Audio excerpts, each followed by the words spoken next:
Hello, testing 1 2, testing 1 2. What's going on, guys? This is United WWE. I'm not too sure if we are live yet. I haven't live streamed in a while, actually, so I'm just getting back to getting used to it, really, to try to get a few people in here.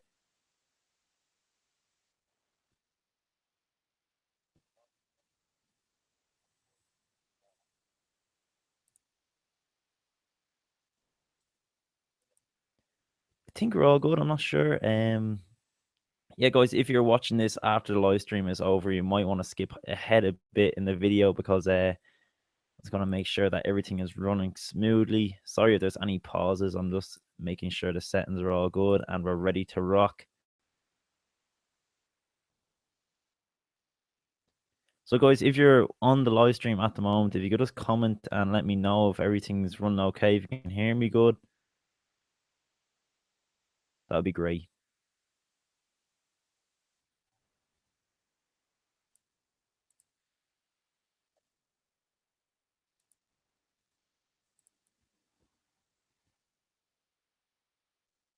So we have Chris in already. What's up, Chris? How is things? Hopefully we get a few more in here. And yeah, guys, Friday evening, nice and chilled. I'm just in my room doing this live stream, all relaxed. Looking forward to the Hall of Fame tonight. Brilliant. We have Chris saying I sound great. Thank you very much. Perfect. So we are all ready to rock. Yeah. So guys, in this live stream, really, I'm just gonna be talking about WrestleMania as well. Of course, we have NXT Takeover coming up tomorrow night as well. So plenty to talk about. Das Swaggy Boy, what's up? How are you, man? Welcome to the live stream. Just saying, we're just going to have a nice chill night. Just trying to talk some pro wrestling, talk WrestleMania, the Hall of Fame tonight. Who are you excited to see be inducted into the Hall of Fame tonight? I'm absolutely buzzed and I can't wait to see Kurt Angle be inducted. And I'm really happy that John Cena is actually inducted as well. What bigger names? You know, John Cena had his debut match against Kurt Angle as well. So it's only fitting that he inducts him into the Hall of Fame. I think that's pretty cool. Also, as well, we have Rick Rude, Diamond Dallas Page, but Express as well. Of course, Jim Cornette is going to be inducted in them. That's pretty crazy. You know, Jim Cornette, he really never thought I'd actually see him in the WWE again, but who's to say never say never, you know? Especially in the WWE, you never know what's going to happen, guys. So, guys, we're just going to share this on social media if you can. We're going to try to get as many people in here as we can and get this live stream up and going. As I said at the start of this live stream, maybe if you're watching this video afterwards, it has been uploaded, just skip ahead a bit in the video because that's when we're really going to get into talking about WrestleMania. And yeah, hopefully we get as many people as we can into this live stream. Let me know in the comment section what match at WrestleMania are you most looking for to see Undertaker versus Roman Reigns. Now, this match has really got a lot of stick, but I'm just after watching a promo actually on their channel, on the WWE channel, and it was absolutely amazing. If you have the time, actually go over now and just check it out. I don't know if it's the official promo for the match. Just bumps us watching it. The music they used, I think they used a bit of Johnny Cash in it, a remix of a Johnny Cash song. And yeah, just I was so happy to see it, you know, because there hasn't been a lot of builds for this match. I was talking about it on Twitter, you know, it hasn't exactly been, you know, the most exciting build to a WrestleMania match ever. But definitely this promo just got me out of my seat, and I cannot wait for Sunday now. So Chris says, I'm most excited for Teddy Long and DDP, to be honest. I have a lot of respect for DDP and what he's done with DDP Yoga. That's very true, man. You know, DDP has changed a lot of people's lives. You know, some of the work he's done with Scott Hall, the stuff he's done with Jake the Snake Roberts, you know, that's been absolutely unbelievable. And you know, Teddy Long, what a man. He's done some amount of stuff for the WWE, from refereeing to being GM to being a manager. You know, he's really done it all. So I'm not too sure actually who is going to be inducting Teddy Long into the Hall of Fame. If you guys know that one, let me know in the comment section. You guys, definitely, I'm just watching it again at the moment. If you can go over to WWE's YouTube channel, if you want to open it on a separate tab or even watch it later, the for Roman Reigns and The Undertaker is absolutely unbelievable. I think they have one up for Shane and AJ Styles as well. So it'll be interesting to see what that one is like as well. I haven't watched it yet. I'll probably watch it after this stream. But as I said, in this stream, guys, we're just kicking back, relaxing, Joe. We're really looking forward to the weekend ahead. As I said, we have the Hall of Fame tonight. We have NXT tomorrow night. And then we have the granddaddy of them all on Sunday night, WrestleMania.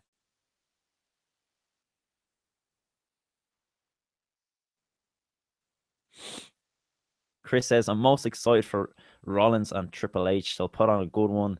Say, so will Reigns and The Undertaker. I'm going to LA, so I won't be watching WrestleMania live. No way, man. That's crazy. Well, actually. Sure, at least you get to watch at some point, man. Just take in the show, and hopefully no one spoils it for you. Probably best to stay offline so you don't see any of the results of the matches. I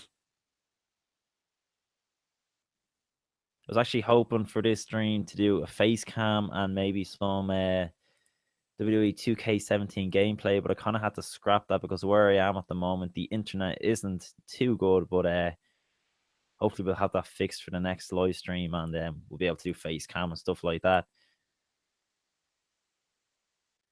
Just gonna share this stream out on Twitter once again. Hopefully we can get some people in here. I know it's a Friday night. People are probably out busy, but we're just here. We're gonna chill and hopefully get as many people in as we can. As well, if my audio is okay. I don't know if the longer I go on, if the audio gets shitter or what, but I'm actually using a new mic at the moment, so I'm hoping it's okay.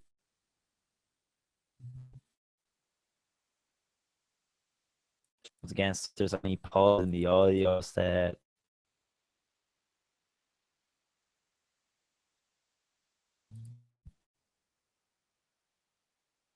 people here as we can. Always even more actually, I think we done here, and we got a good few people in for that, and we actually had a really good laugh. I think we went for about 2 hours, and yeah, it's just something that I've really had to keep putting off because of work and stuff like that. I've been very busy, but time to come on just before WrestleMania and just do a bit of a live stream.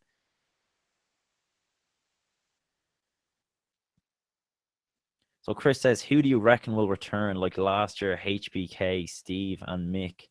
That's a tough one actually because they really went all out last year. You know, they brought back The Rock, Stone Cold, Mick Foley, as you mentioned, and HBK. So it'd be interesting to see this year. Do they kind of shy away from that a bit? I say The Rock will most definitely be there because, you know, Fast and Furious 8, I think they're on now. That's going to be coming out next month or this month, I think in April. I'm not sure. Or it's going to be April starting tomorrow. So yeah, I say The Rock will definitely be around to promote that or some shit. But who knows? Will we see Ronda Rousey? I doubt it. Will we see Conor McGregor? That's a massive possibility. I know he's not a WWE legend or anything, but I'm just thinking in terms of big names he could bring back. You know, people would always say Goldberg, but of course he's in the main event. So yeah, it's all good.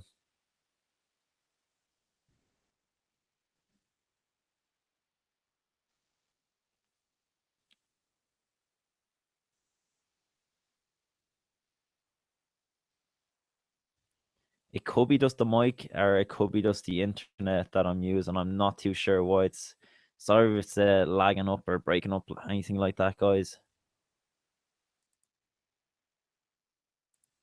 If it gets really bad, let me know because I'll just close the stream down and start it up again. Hopefully, it's okay then. The WrestleMania, Chris has mentioned there, and the Hardy Boys. I think that's a massive possibility. Even I was thinking in the 6-man, is it how many teams are in the ladder match? Is it 3 teams are in the ladder match? I think so. And then there's Enzo and Big Cass and Cesaro and Sheamus. That match is going to be a triple threat ladder match. And I was just thinking, why not add the Hardy Boys into that? What if they just showed up? And I think the crowd would go absolutely nuts. You know, even if they don't win, just to have them come out and be a part of that match, I think would be insane. But I know I think Jeff came out today and he said, John, they're signed to Ring of Honor and they're not like, I don't know, they obviously don't have like a permanent deal with Ring of Honor. John, they're independent contractors, so they can just go wherever they want, whenever they want. So At the moment, I say it's a massive possibility that they do come out of WrestleMania. We get a big surprise, because as you said, maybe we won't get the likes of Stone Cold or Mick Foley or HBK this year. Maybe one of the big surprises is the Hardy Boys. Jeff is a lawyer, don't mind him. Yeah, I think of course he's not going to come out and say, "Oh, we're signing WWE, this and that." They're going to keep it a secret and keep it going as long as possible, keep fans guessing. But definitely, I say they will come back on Raw, SmackDown 100%. If they were to come back, what show they would go on? Because I think at the moment it's a tough one because SmackDown was doing really well. But I think over the last few weeks, it's kind of dropped off a bit. And the same with Raw, really. Once the likes of The Undertaker are gone after WrestleMania, and Goldberg is probably going to go as well after WrestleMania, it'll be very tough to see a lot of big names on Raw. So definitely, I think the Hardy Boys could do a job on Raw. Will they have their TNA gimmick? I actually made a video on the Hardy Boys coming back to WWE, but I didn't think I have it uploaded and all, but I never actually put it live because I didn't know too much information about their TNA gimmick, like the Brother Nero and stuff. I didn't know too much about it, so I kind of just left it in the end because I didn't think it. I don't think people would really appreciate my research skills on that one. But definitely, even if they're just come back with their old gimmick, I think it'd be brilliant. Because maybe Vince thinks they had in TNA it might be a bit too similar to the Wyatt family. I'm not too sure. Maybe it's a bit different, but maybe they'd want to just keep them separate altogether. So maybe even just put the Hardy Boys on Raw. It's on SmackDown. That's another match actually at WrestleMania. I'm really interested in seeing what goes down on Randy Orton and Bray Wyatt. It's a tough match to call, really, because Wyatt, I don't think Wyatt has ever won at WrestleMania. I'm not sure. I know he's lost to the likes of John Cena, The Undertaker, any of the big matches he's been in. I think, was it last year, WrestleMania 32, the thing happened with like the Wyatt family and Rock and Cena. So I think this year he's guaranteed, like not guaranteed, but he has to go over on Randy Orton. He just has to. Orton's had a lot of big title wins, and he's had his mania moments. So it's just interesting. Will on with Bray Wyatt and give him that opportunity he deserves to have a big WrestleMania moment, because that's where it all begins. And one big Mania moment could kickstart a great year for Bray Wyatt. So hopefully he has a good WrestleMania. So guys, comment. I want to hear from you guys in the comment section. What match are you most looking forward to at WrestleMania 33 or even at NXT tomorrow night? Or what are you looking forward to tonight in the Hall of Fame? What speech are you most looking forward to? Personally, I'm looking forward to hearing Jim Cornette. He's going to have a live microphone on a WWE television, well, WWE live stream, whatever you want to call it, WWE show. It's going to be absolutely unbelievable. I really can't wait to hear what he says. He's usually just bashing everyone left, right, and center in the WWE, from Vince, Stephanie, Triple H, everyone. So, it'll be interesting to see, will he be on good terms when he comes out tonight, or what's going to happen? Chris says, do you think Shane will jump off anything? I think I was looking at that roller coaster actually they have for the stage, and I think he's 100% guaranteed to go jumping off that or some shit. Jump off something. I was even looking at they have a ring on top of like the little podium thing they have covering the top of the ring. There's like a stage on they have like a little ring on top of if that makes sense. It's a ring on top of the ring, if that makes any sense. They have like a little cover thing, like a little podium. So there's a ring on top of that. So I was thinking, imagine they just climbed up on that and Shane like jumped off that or some shit. That would be class. Jim Cornette is like, he used to be a manager back in like the 70s and 80s and even the 90s. He managed the Rock and Roll Express. If you search him on YouTube, he's probably better known for his shoot videos and stuff where he just like slates everyone and everything. He's really he always says that he has no interest in wrestling these days because it's kayfabe is dead and all this stuff. But he still has a podcast and he's still very popular online. I suppose he's one of the most popular guys online for professional wrestling. But the funny thing I always find about him is he's actually really good at talking. Like, he's an unbelievable talker. He's a bit like Paul Heyman. He's a bit like Bobby the Brain Heenan. He's really quick-witted. He's absolutely hilarious. And you've probably seen him on Botchamania and stuff like that. He is very controversial. Yeah, he's not afraid to speak his mind. But sometimes as well, some of these Hall of Fame speeches can be disappointing because I know it's not actually Jim Cornette getting inducted, but he's just introducing someone. But yeah, I don't think he'll say anything too controversial tonight because I remember we're all expecting Ultimate Warrior to be very controversial, expecting the likes of Roddy Piper, but they ended up just coming out and being really polite and just grateful for the opportunity. So I think Jim Cornette will be like that as well because a lot of these guys as well, they don't care about the WWE. They don't care if they like cut path to the WWE, but really, they do want to stay on good terms because at the end of the day, WWE like in royalties and stuff like that. So I want to cut terms with WWE altogether. But hopefully he is a bit controversial. I'd absolutely love that. That'd be good to see.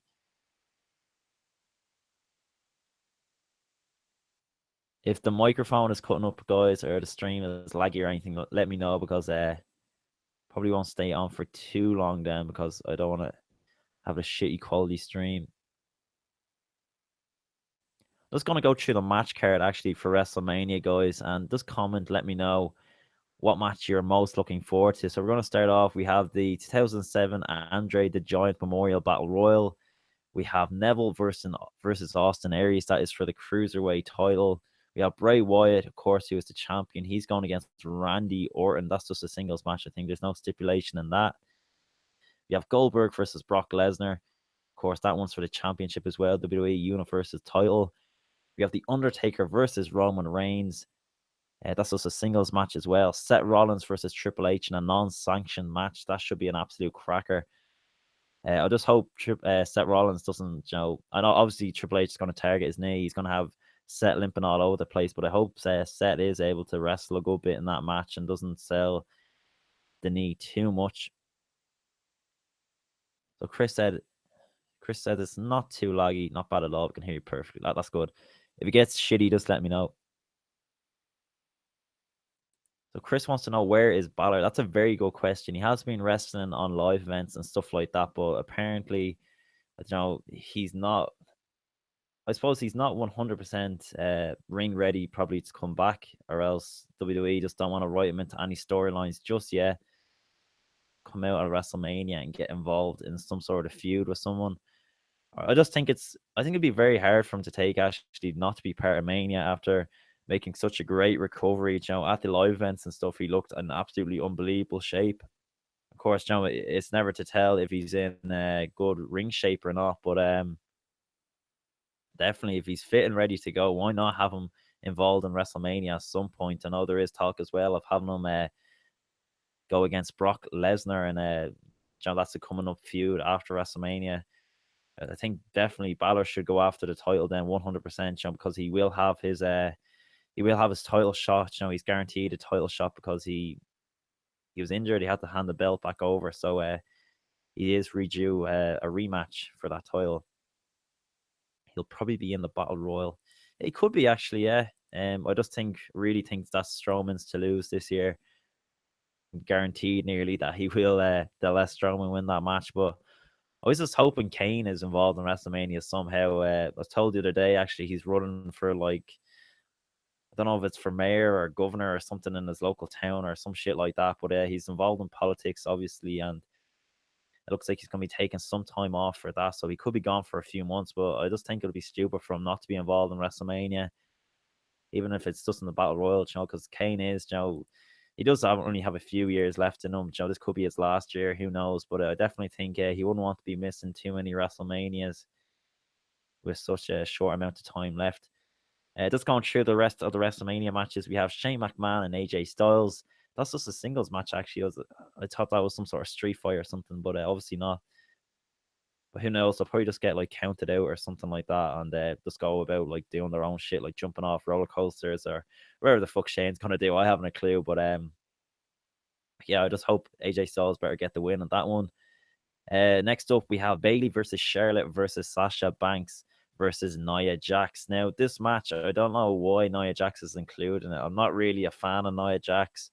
Nothing against her, really. I just find her very boring to watch in the ring. I know she's a real nice person and stuff like that. She always see on social media, she seems like a very cool person, but just no interest in watching her wrestling. And yeah, I think she'll probably be eliminated first in this fatal 4-way. I think it will come down probably to Charlotte and Sasha. I just have a feeling it will be them two left. I think Bayley will lose her championship, but then again, I don't know. I think it would have been better if to have Charlotte carry her belt into Mania and then let Bayley win it. Because when Bayley did win it, I think it was a bit too soon, maybe. But yeah, I think it would have been a better moment, kind of like a Daniel Bryan moment, because Stephanie's been kept pushing her down on Raw. She's been going against the authority, sort of.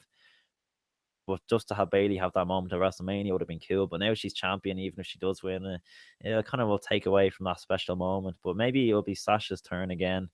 It's just weird because Nia Jax is actually the only one that hasn't won the championship yet. But I can't see her winning it. I just don't think.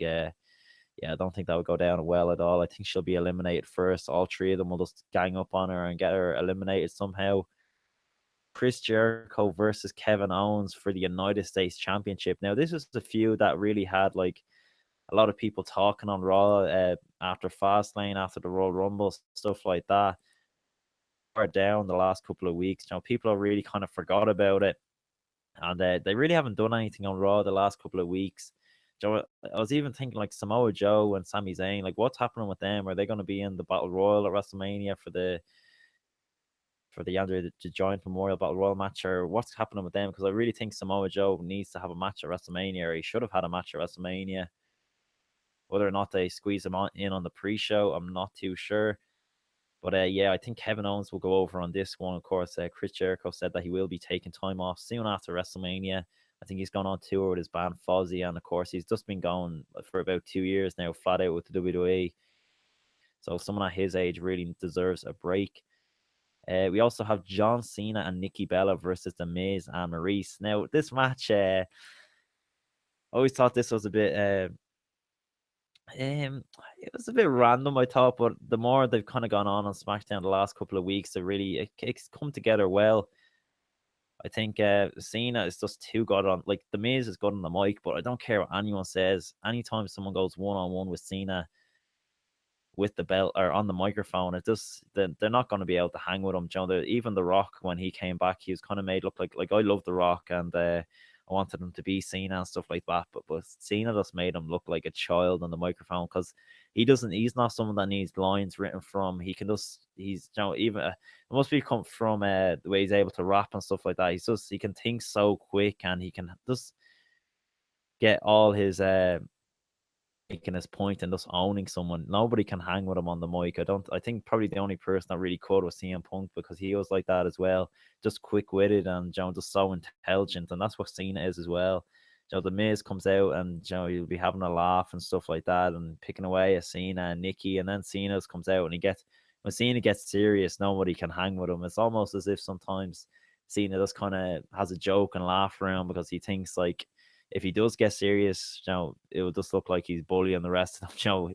No one be able to hang with him. But definitely last couple of weeks on SmackDown, he's really just made Miz look like a bitch sometimes. And definitely the last week on SmackDown, Cena does rip the Miz apart. He just really let him have it. So I think as well it would be real cheesy in this match, actually, if afterwards, if Cena proposed to Nikki. I can think that might happen. I don't know. But it just seems like a perfect moment if he was to propose. But yeah, hopefully that doesn't happen, because that'd be extremely cheesy. But yeah, be gassed over the Miz and Maurice won this match. But I just think Cena and Nikki will win. Then again, it's a tough one, because Cena has had the better say on SmackDown the last week, but the Miz has had them parody videos and stuff like that. But yeah, I think I'll go with Cena and Nikki for this one. Let's go and have a look at the chat.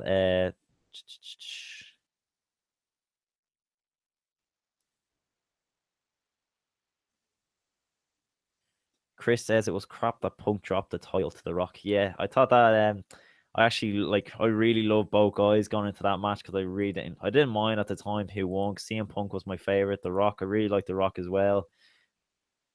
They kind of just had Punk kind of thrown to the side. I would have loved to have seen a triple threat actually at WrestleMania 29 between The Rock, John Cena, and CM Punk. I thought that would have been absolutely brilliant, because I know CM Punk himself actually said on Cole Cabana's podcast that he actually recommended to Vince to make it a triple threat that year. Have Punk hold on to the title going into Mania and then make it a triple threat. And even if it was to be elimination triple threat match and to have Punk be pinned after 10 minutes, he said he wouldn't give a shit as long as he could just say that he was in the main event at WrestleMania. But sadly that never happened. And he never actually went on to main event at WrestleMania. But definitely I'd love to see him go into the WrestleMania with the title that year. Just going through the rest of the matches, we have Luke Gallows and Carl Anderson. Of course, they are the champions. They're going against Enzo Amore and Big Cass and Cesaro and Sheamus. That's a triple threat ladder match for the WWE Raw Tag Team Championships. We also have, I think this match is on the pre-show now. We have Alexa Bliss. She's a champion. She's going against Becky Lynch, Natalya, Mickie James, Carmella, and Naomi. I think Naomi will probably go over on that one. But just going back to the tag match, I think that's a perfect opportunity if the Hardy Boys are to return. Just have the Hardy Boys come out, or even just has it as a surprise. All the other three teams are in the ring, and then just out of nowhere, the Hardy Boys music hits. They come down to the ring, or whatever gimmick they're going to use. They come down to the ring with their ladders and shit, and just let Jeff jump off everything. Just go for it, guys. Why not? It'd be a perfect opportunity, and if not, have them return on the Raw the night after. But definitely, I really can't wait to see the Hardy Boys back on WWE programming. Just get back to the Divas match, the SmackDown title, or I should say the women's match. Apologies. I'm going to go with Naomi for that one. I just think I'd love to see Becky win, of course, but Naomi, of course, she had that injury. I'm pretty sure it was a legit injury. It wasn't just a storyline or anything like that. But she never really lost her championship. So I say, with being the hometown girl and stuff like that, they'll probably give her a moment, her big moment at WrestleMania. Chris says, "Do you read my Would You Rather comment, dude?" No, I'll say now. Would you rather have a long run as champion during normal pay-per-views or a short run but you win at WrestleMania? And would you want to win the World Heavyweight Championship?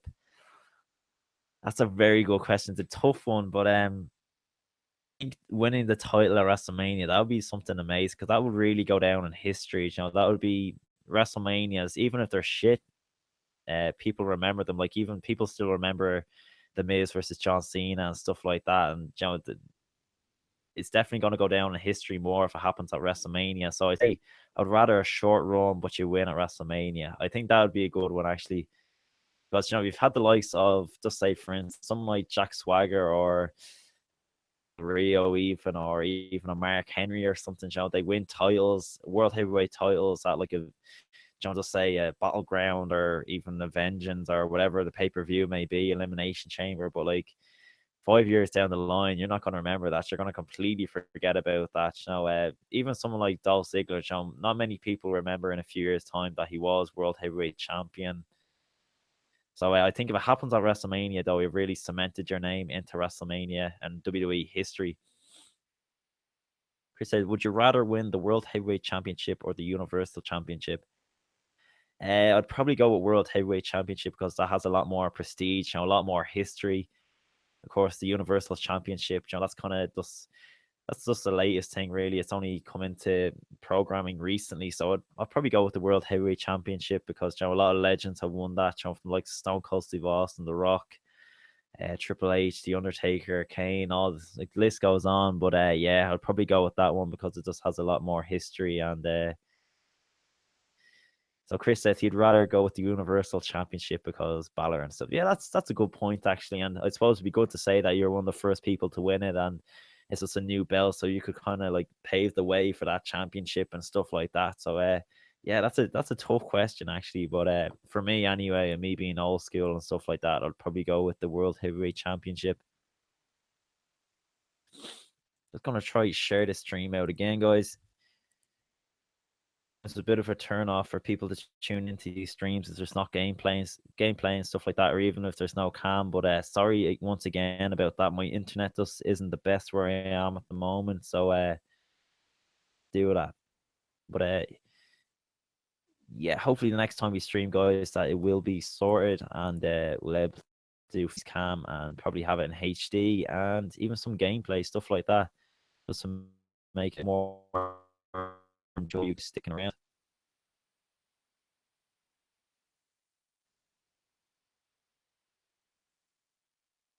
It's not too laggy.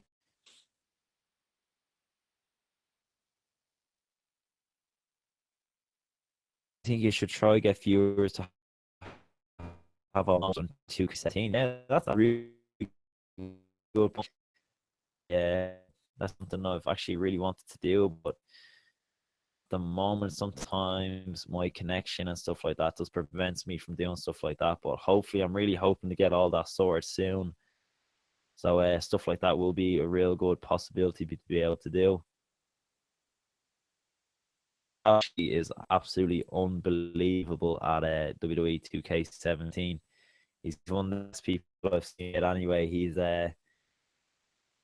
He actually improved my skills as well at the game, just watching him play and the ideas he used and his tactics for matches playing online. He's actually ridiculous. He's beating some of the top ranked guys online actually in WWE 2K16 when that game was out. I'm not too sure if he plays 2K17 a lot, but he's definitely one of the best at playing WWE games for sure.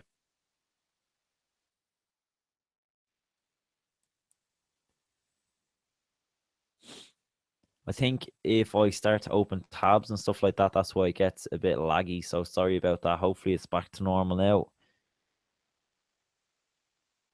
Yeah, XSplit's definitely the best. I've streamed before, like I used to stream years ago, even before I started doing YouTube on Twitch and stuff, but that was before when I had better internet. I used to use like XSplit and stuff like that.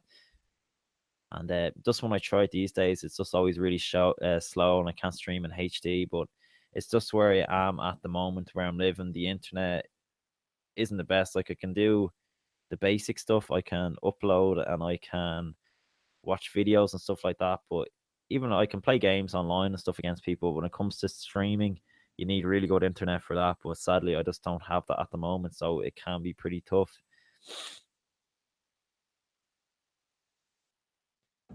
But definitely, yeah, that's something I'd love to be able to do in the future.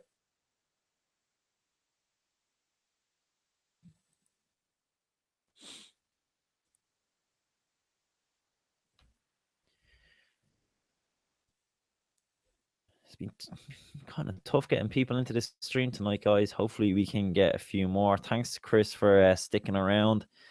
I probably didn't promote this stream enough. I know I mentioned it on Twitter the other day, but it was kind of just the last minute thing. I wasn't too sure if I was going to stream tonight or tomorrow night. With the Hall of Fame being on tonight, I thought people may be busy and stuff like that. But yeah, hopefully we can get more people in because I'm not going to be going anywhere soon. So yeah, around and we can have a good time on this live stream.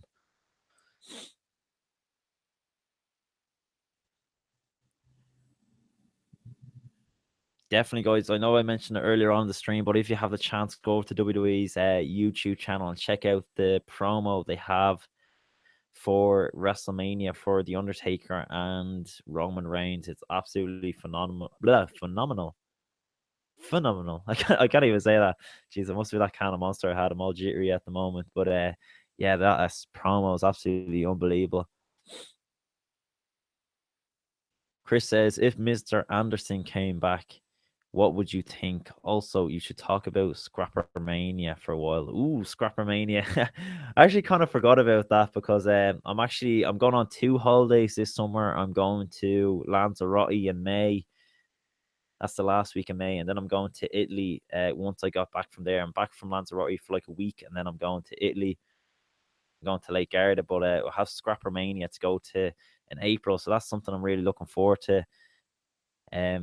Yeah, it's just mad the way Kenny Omega and the Young Bucks and I think a few other guys are coming over. I'm really excited. I'm going to go with Jamie. Jamie should be on the stream later on. He texted me there earlier on saying that he'd be around for that, so that's pretty cool. But yeah, I'm really looking forward to go to it. I'm going to do a vlog actually. I'm not too sure if I'm going to be meeting any superstars, but I'll try. sort something out. Actually, I might even try contact some of the promoters or something like that and see can I get something done. Maybe even try get behind the scenes or something like that. Make a YouTube video, something like that. Because I actually I had like something agreed before with a promotion, a wrestling promotion. I met up with a promoter, believe it or not. Uh, we had things agreed because he was happy with the stuff I was doing on my YouTube channel.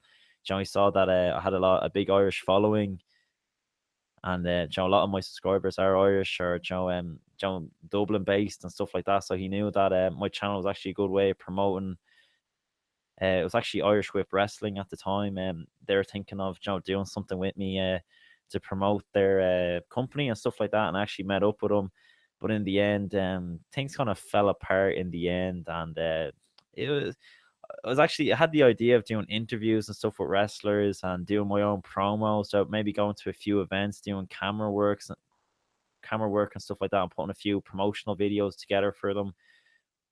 But I didn't really think they were giving me a lot in return for what I was offering them. So like I was offering them, to do these promos and stuff in return to be able to, talk to wrestlers. And like these weren't like big star names or anything like that. They were just like some up and comers, but be able to, do interviews with them and help me build my skills and stuff like that. And it was something I just do as a hobby, really. But definitely is something I'd love to try again because at the moment I do have over 10,000 subscribers, and if I can use that to help grow someone's career, or just get the word out there for someone that's like up and coming in the business, that'd be absolutely brilliant. So that's definitely something that I have an interest in, because that's the first sort of things I started doing on YouTube was promos and custom promos, fan made promos and stuff like that. So if I could do that for like a promotion, that'd be really cool. So who knows? I'll try source something out for ScrapMania, maybe. Get the one-on-one interview with Kenny Omega. I'm not guaranteeing anything like that, but yeah, I'm gonna try anyway. There's no harm in trying, guys. Because if you don't try it all, then things won't happen. But if you give it your best shot, things sometimes just fall into place. Chris says, it seems like every person's holiday is Lanzarote. That is actually true, yeah. Believe it or not, I've never actually been to Lanzarote. A few lads I know were heading and they just asked me if I wanted to go. So I'm looking forward to that. I'm hoping it's absolutely roasting over there. And I heard it's a good nightlife over there as well. So that's all I really want, is a sunny holiday away and a break, because I have been working pretty much flat out for the last while. And I didn't actually go away on holiday last year. The only real trips I went on to was to London and to Glasgow for like the SmackDown and Raw show. So yeah, I'm looking forward to get away and just chill for a while. But hope I might even do some vlogging and stuff like that while I'm away. I'll see what I can do. But yeah, just getting back to ScrapMania, I'm really looking forward to it. Jamie, as I said, he'll be on the stream later on, hopefully. But yeah, the Young Bucks and Kenny Omega and stuff like that, I'm really looking forward to see them. I'm looking forward to what kind of show they're going to put on, what kind of matches the main event is going to have. And I'm not too sure about a lot of the other big names on the card, but I have to look that up actually. Sometimes people think my channel is just like strongly based like WWE stuff, but like I do watch a lot of other promotions. Like one thing I don't watch though is the TNA. I just have I just can't physically watch TNA. It's just something the way they like record the show, just the way it's produced. I just absolutely hate. I just can't stand it. And just the way all their wrestlers are pretty much like rejects from other places. And the minute someone leaves WWE, they just go to TNA because it's just, I know like it's good to see that they're not out of the job completely. They can have TNA to go to, but like I just think if you have too many rejects in the same place at the same time, then you're not going to really go anywhere. Because I was even watching a clip yesterday, and I think they had Bruce Pritchard, Josh Matthews, and what was the name of your man that was with Del Rio and Swagger with the mustache? Actually, I'm gone completely blank. I can't remember. He was in it as well. I don't know if he's like GM or what, but like all them guys were in WWE at one stage. Then they have Del Rio as champion now. They have Bobby Lashley.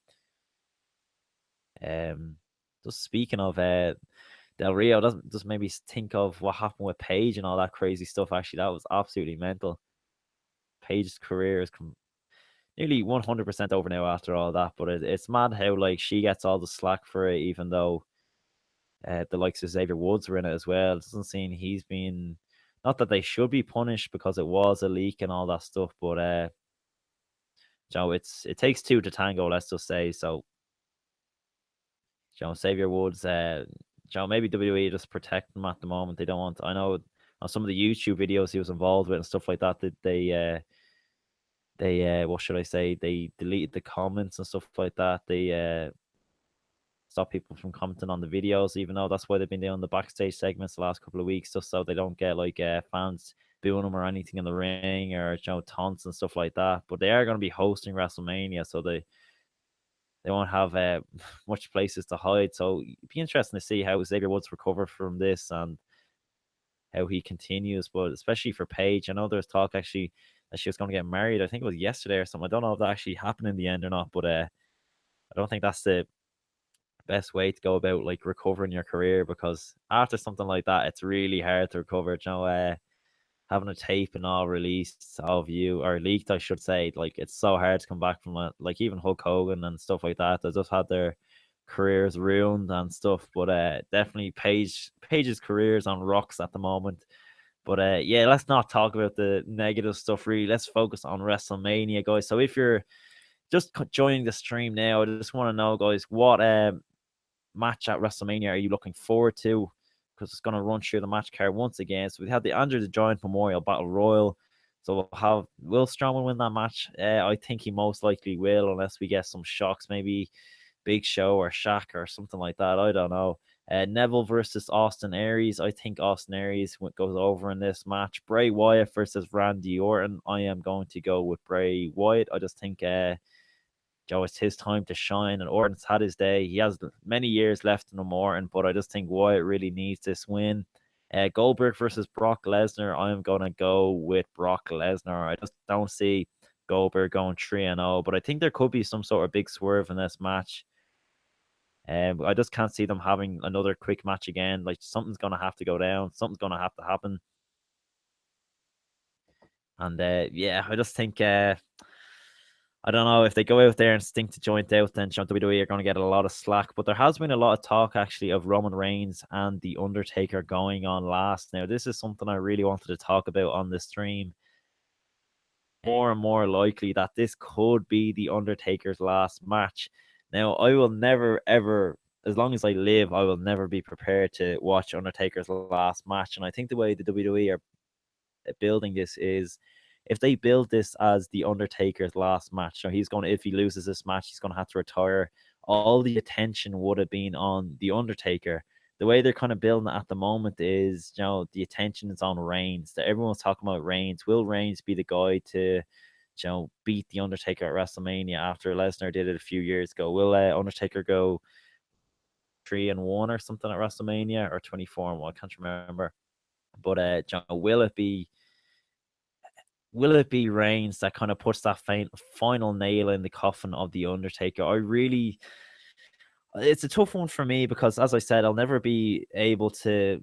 I know for a fact I'll probably cry. Like that's like, call me a bitch if you want to, but I'll probably cry when I see Undertaker, just walk away from the ring from the last time. But he could just do it the way Stone Cold did it at WrestleMania 19, not mention it to anyone that they're gonna retire. Just go out there, have that match, and walk off into the sunset, just knowing that their career is over for themselves. But I think the commentators will probably hint at it during the match, or just the Undertaker's body language will hint to you, or just even how the match ends. If Reigns absolutely destroys the Undertaker, if he goes out there and dismantles the Undertaker, and Undertaker's just lying there, a broken shell of a man, and at the end the Druids come out away or something like that, then the fans will know that that's it. His career is over.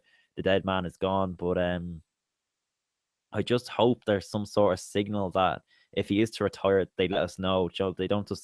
We just don't see the Undertaker again, something like that. Because that's kind of happened that's what happened with Stone Cold after he lost to The Rock at WrestleMania 19. There was no kind of, AR tried his best to get it over to the fans at home that this was Stone Cold's last wrestling match without kind of actually saying it.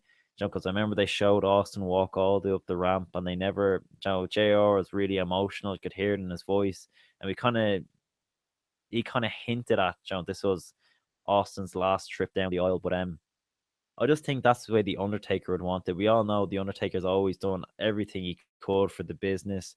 He's always put his body on the line for the company. He's done what's best for business. I hate that term, but it is true. He's always done whatever he could for the business. He lost a streak at WrestleMania just to get Lesnar, on a roll and stuff like that. And I think what will happen is they'll want Reigns.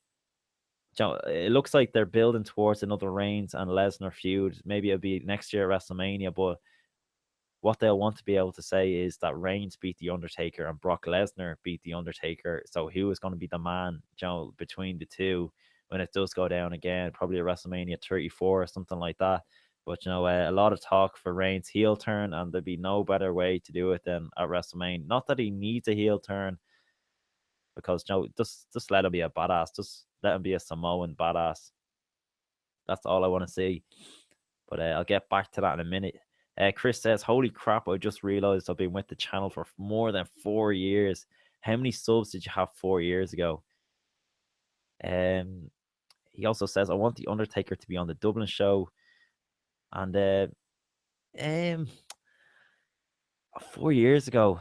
Thanks for sticking around, man. Really appreciate it. Really appreciate all the subscribers, but definitely the guys that stay active. And thanks very much, Chris, for just the support and stuff like that. Really appreciate it. 4 years ago, what year would that have been? 2013. So I started this channel in July 2012. I made this channel in December 2011. I uploaded my first video, but the video I uploaded wasn't like gaming or anything like that. It was the WWE tribute video. So it had it was kind of like a promo package thing. I don't know if you know the song. It had Creed's My Sacrifice. It was a very popular song back in the WWE or the WWF days in the Attitude Era. But I made a video kind of with all WWE superstars and stuff like that. And then I didn't upload for 7 months. I think not until December I upload a promo. WWE 2K, no, WWE 12, I think it was. I upload a video from that, and I kind of covered WWE 12, and I slowly started to build it up.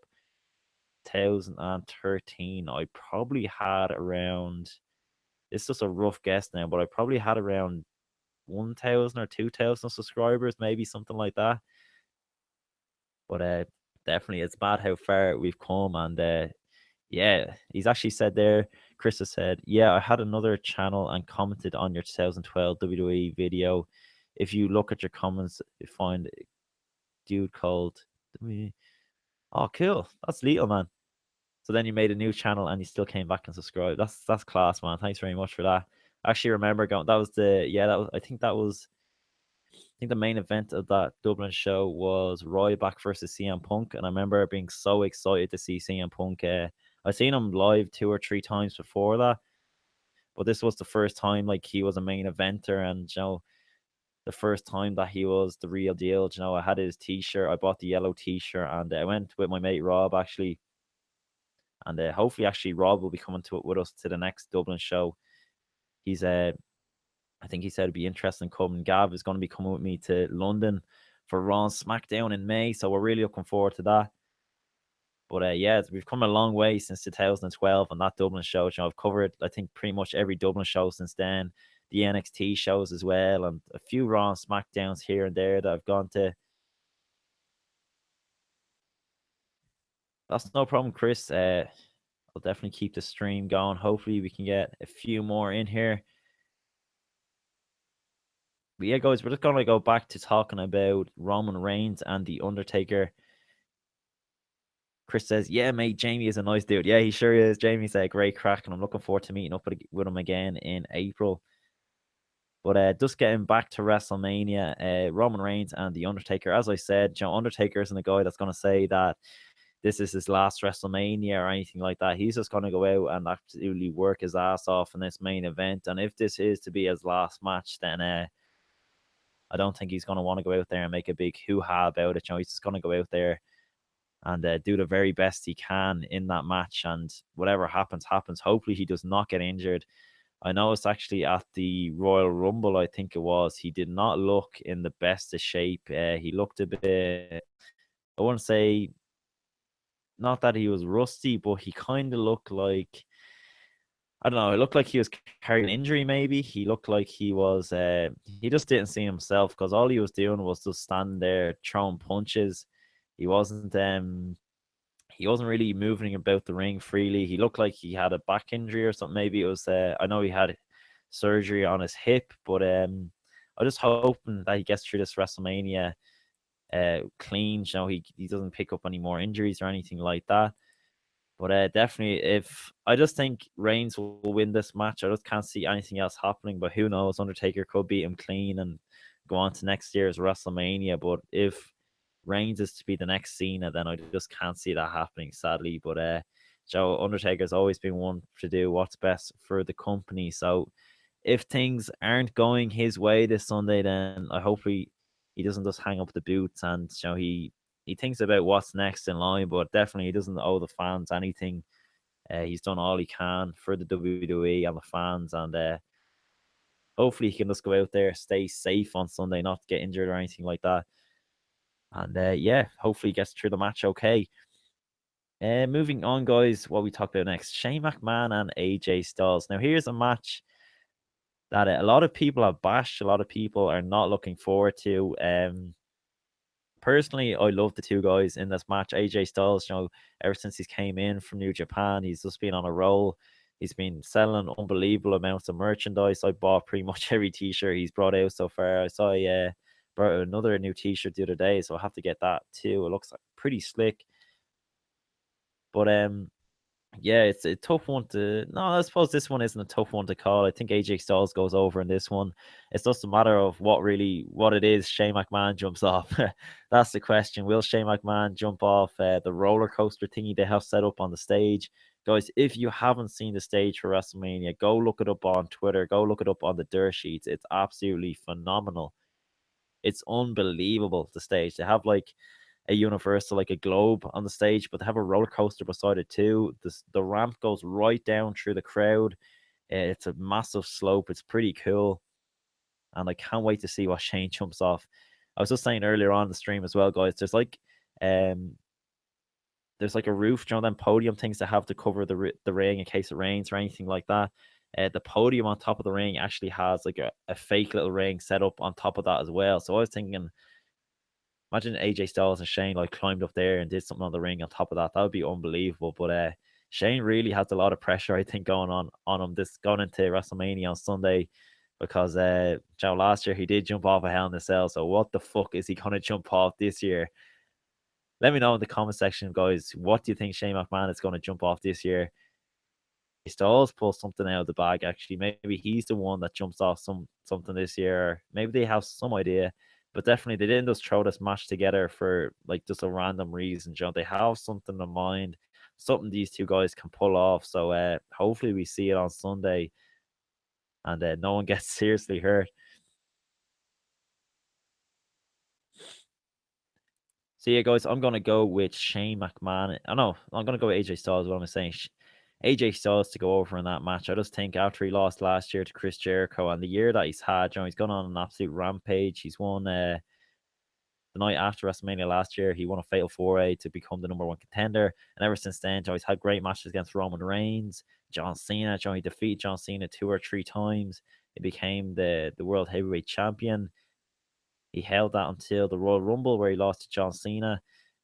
Even on SmackDown, he's constantly winning. You know, he's constantly cutting good promos. It's really been his year.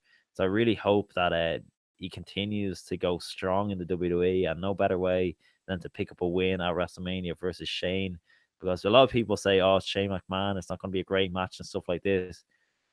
But I really think that Shane can have a great match with anyone. You know, even last year, I thought the match with The Undertaker was actually very good. You know, they kept it kind of to a street fight style in the Hell in a Cell, and they used what they had around them very well. They used the cell well. They used the weapons, and of course, you know, Shane just stole the show then by jumping off the top of the Hell in a Cell.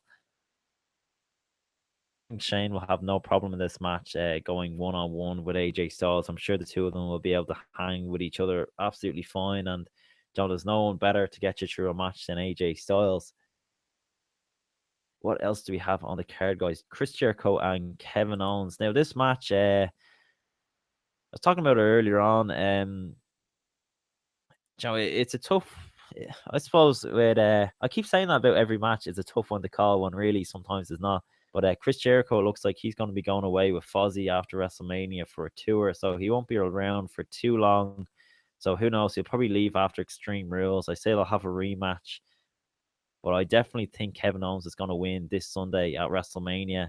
Chris Jericho's really got the upper hand the last couple of weeks, and Kevin Owens is the younger guy. He's the future at the moment, so I just don't think I don't really see the reason in having Kevin Owens lose this match. Jericho's had his day in the spotlight. He's been absolutely phenomenal since he came back for the last 2 years, I think it is now. So he owes absolutely nothing to the fans, and he just wants to come back and help other guys get over. So hopefully he can get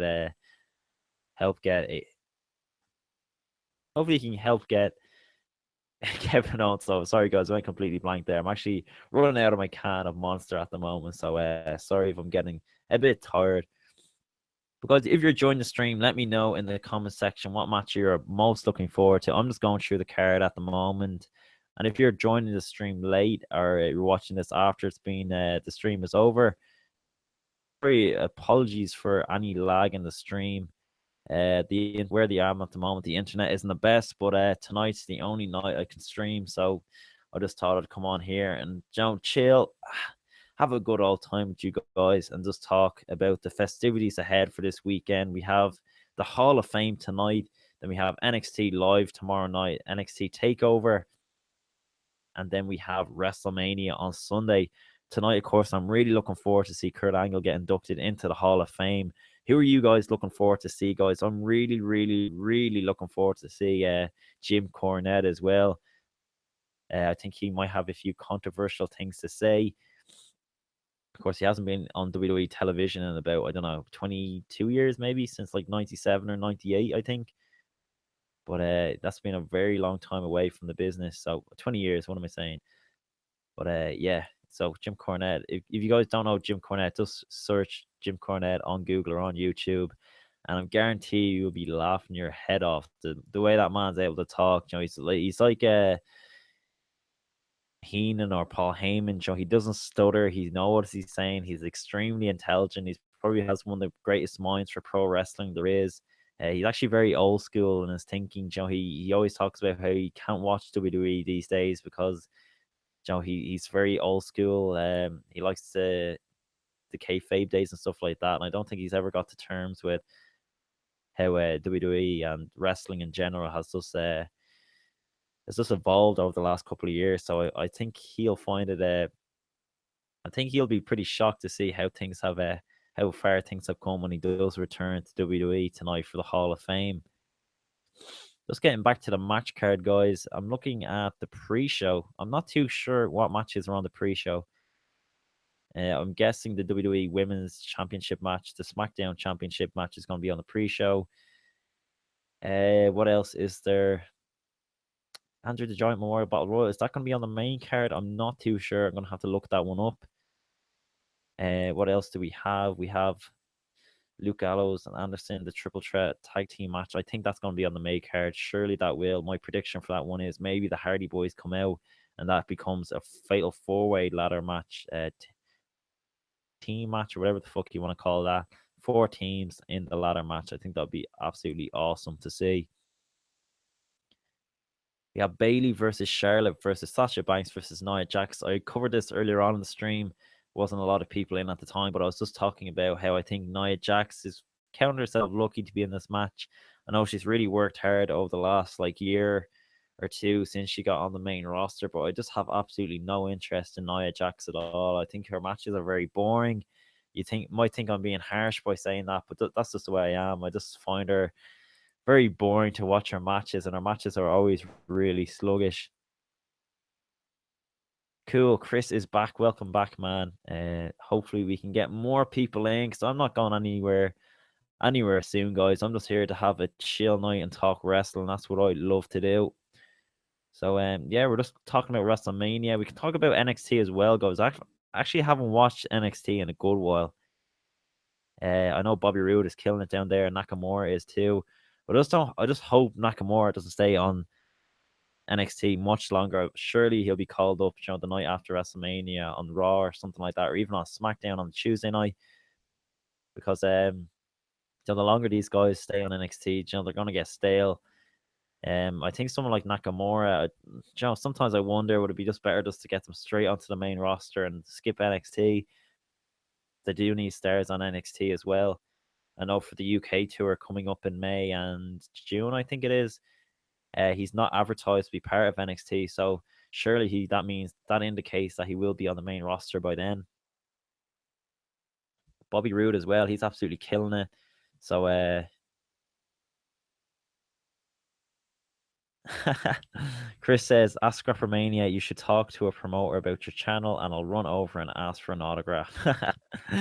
That's a good idea. We'll just stage a whole get you and Jamie and a few others to come over screaming, waving paper at me, like, oh, it's not my autograph. And I'll be just there acting all cool, like, see, I got fans and sign me up, motherfucker. That'd be a good idea.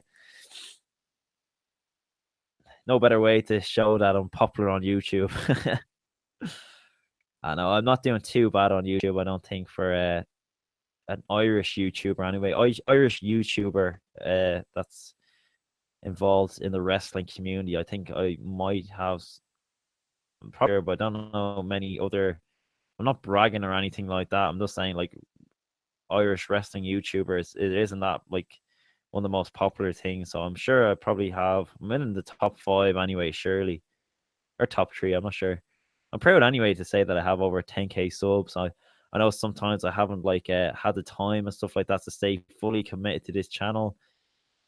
Sometimes I wish I was like 15 or something again, where you could just come home from school and do whatever you want. But sadly, the older you get, the more commitments you get, and sometimes things just need to get pushed to the side. But I've always stayed committed to this channel. That's one thing I've never just forgot about it altogether.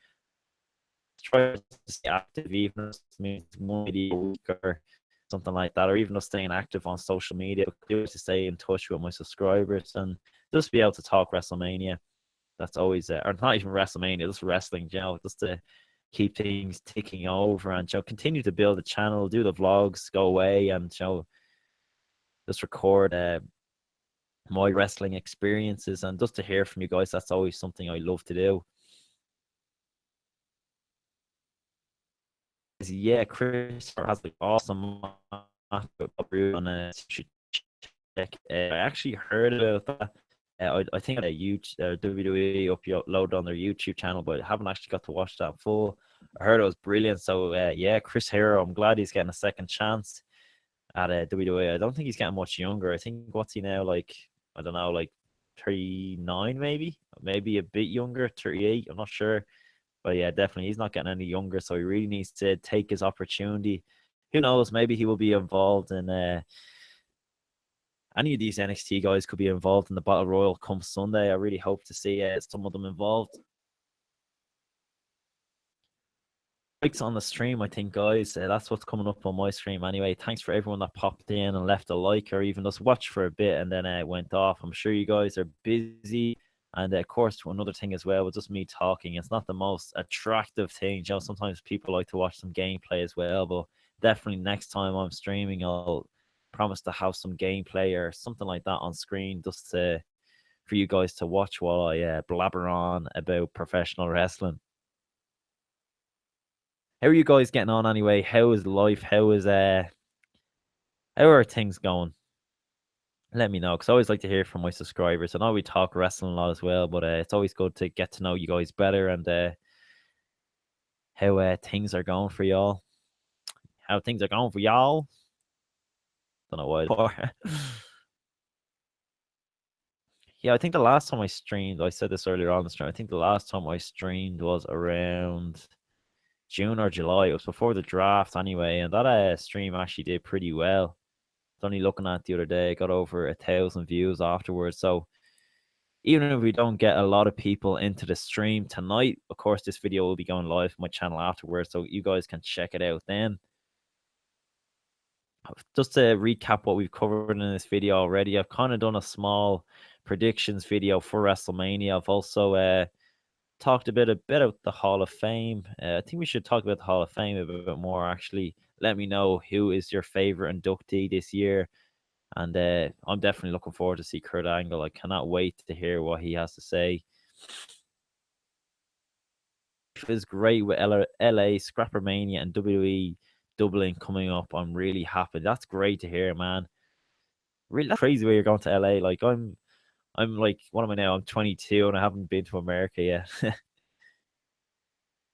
You should really make this a weekly thing. Yeah, definitely, man. I'm usually free on Friday nights. So yeah, Friday nights, or even if I'm not going out on the weekends or anything like that, or I'm not busy in work, definitely it's something I love to do more often.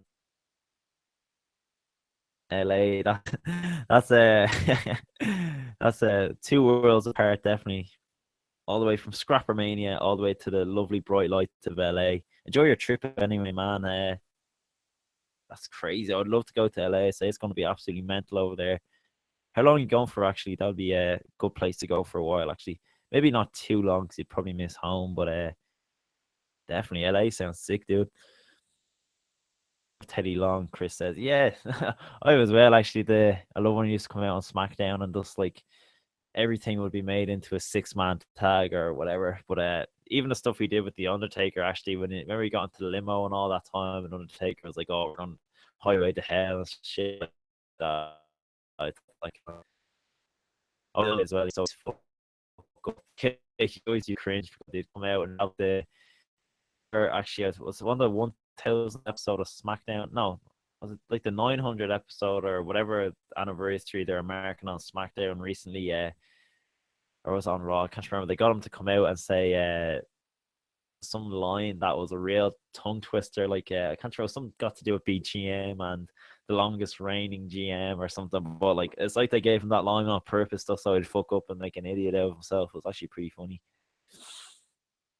Chris says, "I'm going from Sunday to the next Monday." Whoa, you lucky son of a gun. That's a long time.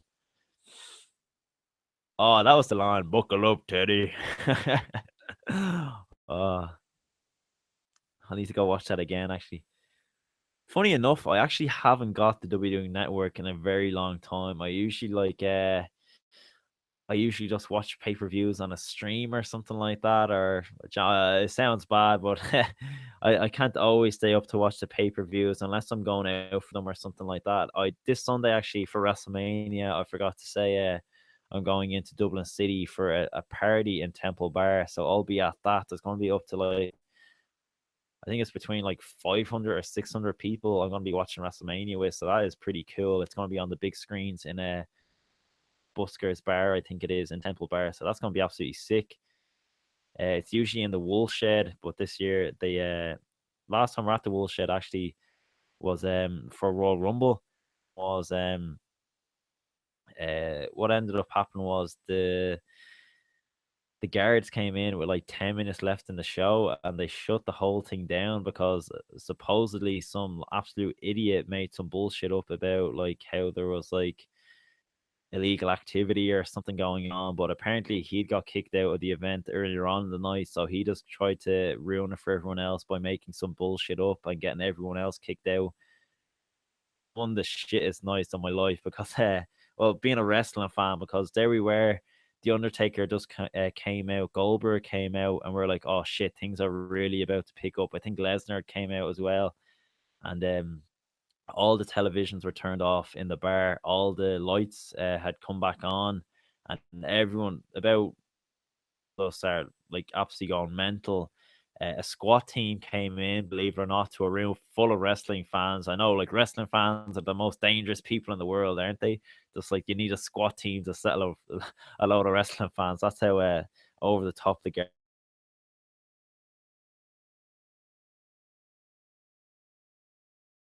Gav had to try get out of the place before before the show was over, just so like nobody spoiled it for us. People started watching it on their phones on the network and stuff like that. So we just raced out of the place pretty much with our ears, just trying to trying not to hear who the winner was. And we actually were running out. We heard one guy who was watching it on his phone, and he said, he was like, "Oh, did you hear stare down with the Undertaker?" And at the time, I was thinking, surely that can't be true. Like, and I was looking at Gav, like, because I was thinking, like, I don't want to. I wasn't sure Gav heard it as well, so I didn't want to say to him like that. The Undertaker, because our plan was just to race home and watch it when we got home. So that's what we ended up doing. I went home then and watched like the last 5 minutes of the Royal Rumble at home. Dude, nightmare of a night, and I'm really hoping that doesn't happen again this Sunday at WrestleMania. Chris says, "What did your man get kicked out for?" I have absolutely no idea. I guess he was just like not acting appropriately, or maybe he was drunk. But usually at these, not too many people get drunk. People are really well behaved, and you're able to just have a really good laugh.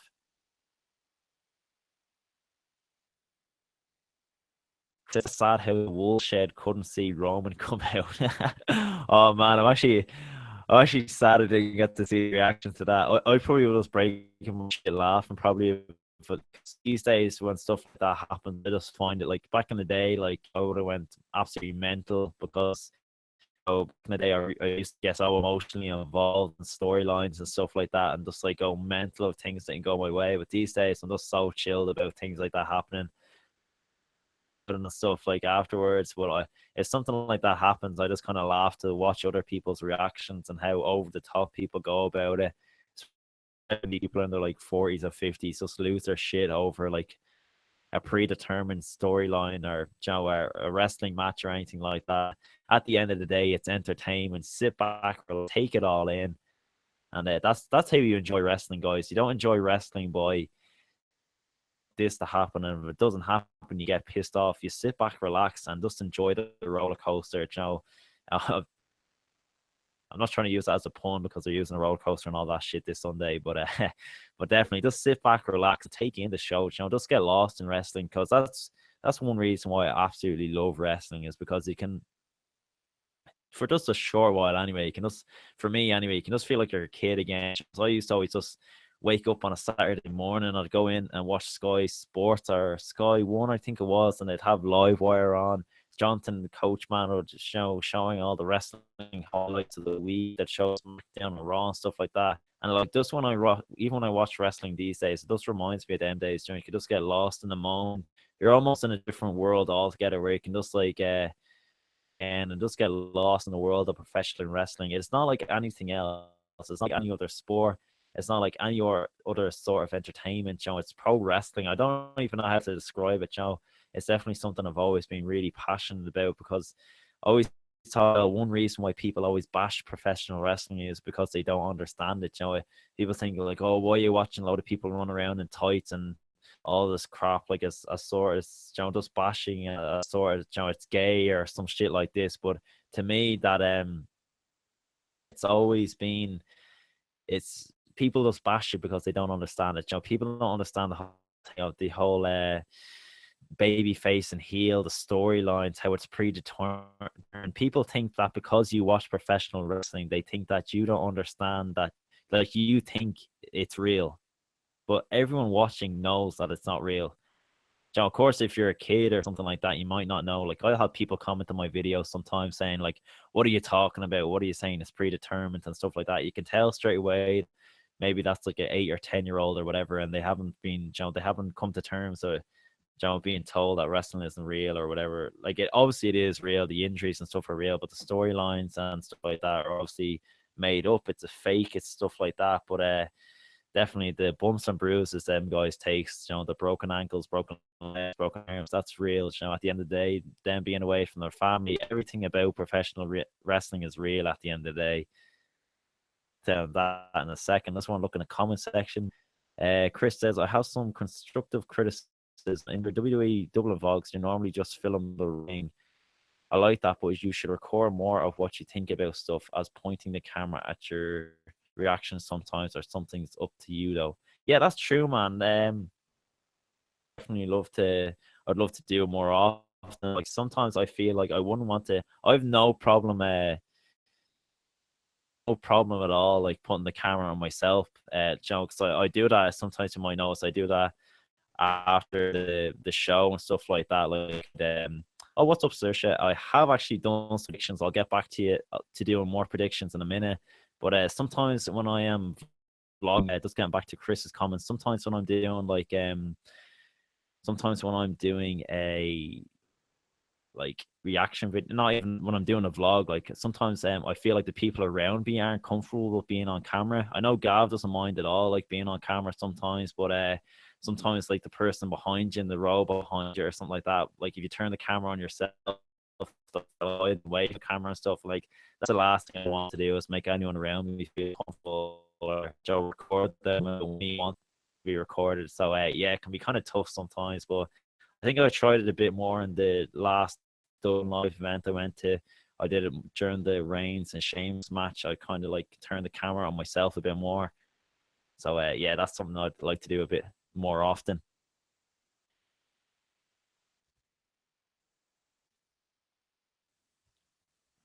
So yeah, definitely at ScrapMania, I should definitely try put the camera on myself a bit more. So Saoirse was asking for some predictions. So I'm just gonna go quickly back through my predictions for WrestleMania. So sorry, don't look at the comment section for a little while.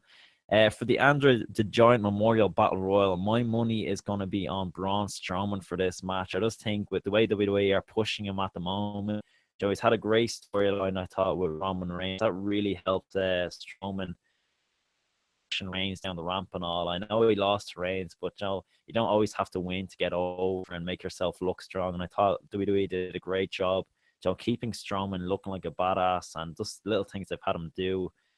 And I don't think he hasn't been shoved down our throats or anything like that. So it's a good thing. So my money is on Strowman for this match. And I'm hoping to see a return from Kane as well because I'm old school and I like the old timers. That's why. Just like Chris said in the comment section, just like Paul Heyman says, I don't make predictions, I make spoilers. That was a great line by Heyman.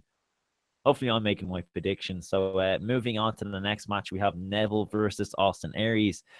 Now, I've actually had a really hard match. I don't know. So, the minute I see them purple ropes, and it's like it's nearly 1:30 in the morning, and you're staying up to watch Raw, and a cruiserweight match comes on between like Jack Gallagher and someone you've never heard of before, and you're just like, oh, I'm not gonna stay up, and you just turn Raw off like that. Sometimes the cruiserweights just do that to me, but Austin Aries and Neville are two legit cruiserweights, and these two are like probably the best in the cruiserweight division at the moment. I think these two will tear the house down at WrestleMania. I think Neville's had the title for a bit now. I think, how many times has he won it? Just the once, or is he had twice now? But he claims to be the king of the cruiserweights. But I think this Sunday at WrestleMania, Austin Aries will cement his name a WWE guy and really go on to win that cruiserweight championship. But I think that will be a good match. Do you think John Cena will propose? This is something we're actually talking about earlier on in the stream, Saoirse. I was predicting that he will. I think he will propose. I think it's a great like opportunity. What better chance with millions of people watching around the world on pay-per-view, about 80,000 people in attendance. But maybe even have something like they do, like Nikki and Cena actually lose the match, like sad after the match or something like that, and Nikki's getting out of the ring and Cena just like pulls her around and gets down on one knee, and the crowd just go absolutely mental. Maybe Cena and Nikki end up having the laugh that night, with the two of them proposing, getting married and stuff like that. Be a bit cheesy, but I suppose for a girl looking at it, or be pretty romantic. And yeah, that's all the romantic side will get out of me. That's just my idea for it anyway. I think that yeah, it would be a great opportunity for Cena to propose, but maybe it could be a bit too obvious. So see it coming. I'm sure everyone would like to have that moment be a surprise sort of. So I think it's a tough match to call actually. I know in the last couple of weeks, the Miz and Maurice have actually done pretty well with them parody videos, making fun of Cena and Nikki. So I think last week on SmackDown, Cena and Nikki kind of got the last laugh. So usually it's hard when it's kind of like 50-50 on the build-up going into the pay-per-view match. But I really think this is a tough one to call. Joe, the Miz beat Cena at WrestleMania before, so maybe who's to say Cena has win this time, and maybe he does go on to propose. I don't think there'd be any better moment to propose than after that match. Chris says the Miz should punch Cena and make him fall to his knees. Then he proposes. That would be actually pretty funny.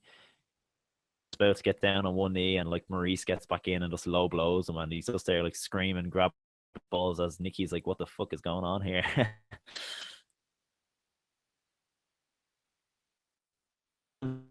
Should we go to the women's match next? We kind of covered this a bit earlier as well. I think we'll talk about the SmackDown match actually. So we have Alexa Bliss, Becky Lynch, Irish own, I should say, Becky Lynch, Natalya, Mickie James, Carmella, and Naomi. Now, what is going on with James Ellsworth and Carmella actually, guys? It's such a weird pairing over the last couple of weeks. It's like they just gave James Ellsworth a contract and they didn't know what to do with him, so they thought, let's just stick him with Carmella for absolutely no reason. But yeah, it's been a bit of a weird one. But I actually felt really sorry for Naomi having that injury and having to hand the championship over. Yeah, hopefully she gets her moment on the spotlight in her hometown on Sunday at WrestleMania, because I think she's definitely one of the hardest working divas over the last 2 to 3 years. She went from doing all that crap with Brodus Clay and she did it was Naomi and Cameron, was it? I think it was Cameron, yeah. They did all that stuff as the Funkadactyls and all, but Naomi, you could always tell, was like the athletic one. She had the skills and she's really worked her ass off, to get into the spot she is at the moment. And she actually is a really good wrestler, because I've seen her wrestle a lot of times in person. The second row in Glasgow for SmackDown, I saw her entrance and she was actually unbelievable. Like her entrance like gets you up off your feet. That's definitely something when you're going to a WWE show you should be looking forward to see, is her entrance. It's actually unbelievable live. Her music is so badass. It gets everyone up on their feet. The whole Let It Glow thing and stuff like that, or Feel the Glow, I should say. It's so cool to see it live. But I really hope she does well this Sunday at WrestleMania and going on in her career, because it looks like on social media she has had a lot of backing.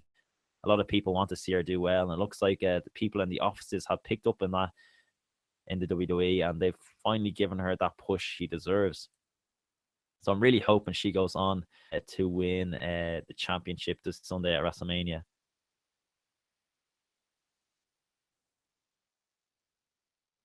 Saoirse says, a girl looking at it, it's romantic. It's 2017. Yeah, that is true. Maybe I'm old-fashioned in my thinking. I don't know.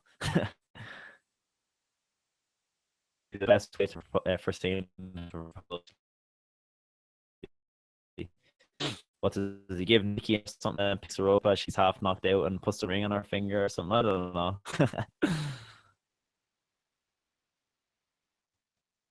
What else is there? Who else is in that match? Actually, Becky Lynch. Of course, I want to see Becky do well, don't we?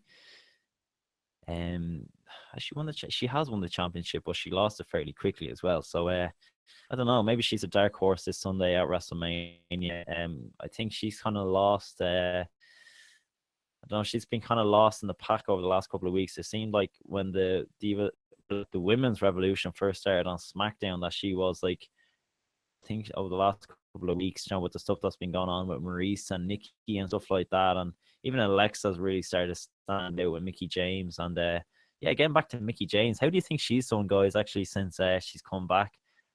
I think sometimes in matches she's looked a bit rusty, but I think in an NXT match, anyway, she looked pretty good. Chris says your mic's a bit laggy. Oh shit. Sorry about that, guys. Once again, where I am at the moment, the internet isn't the best, so I'm not sure if it's the mic or what's going on. Crap, then if it's too crap, just let me know.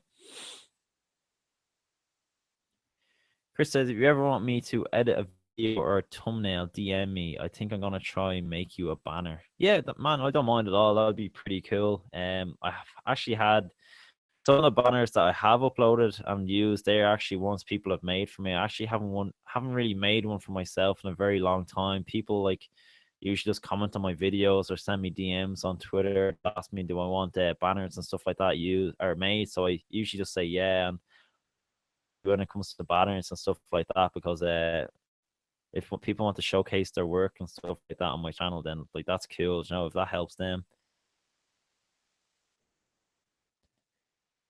Tabs, but I don't know. Actually, haven't really opened tabs in a while, so hopefully it's not something else. If it gets too shitty, guys, just let me know because I'll end the stream and start it up again or something like that.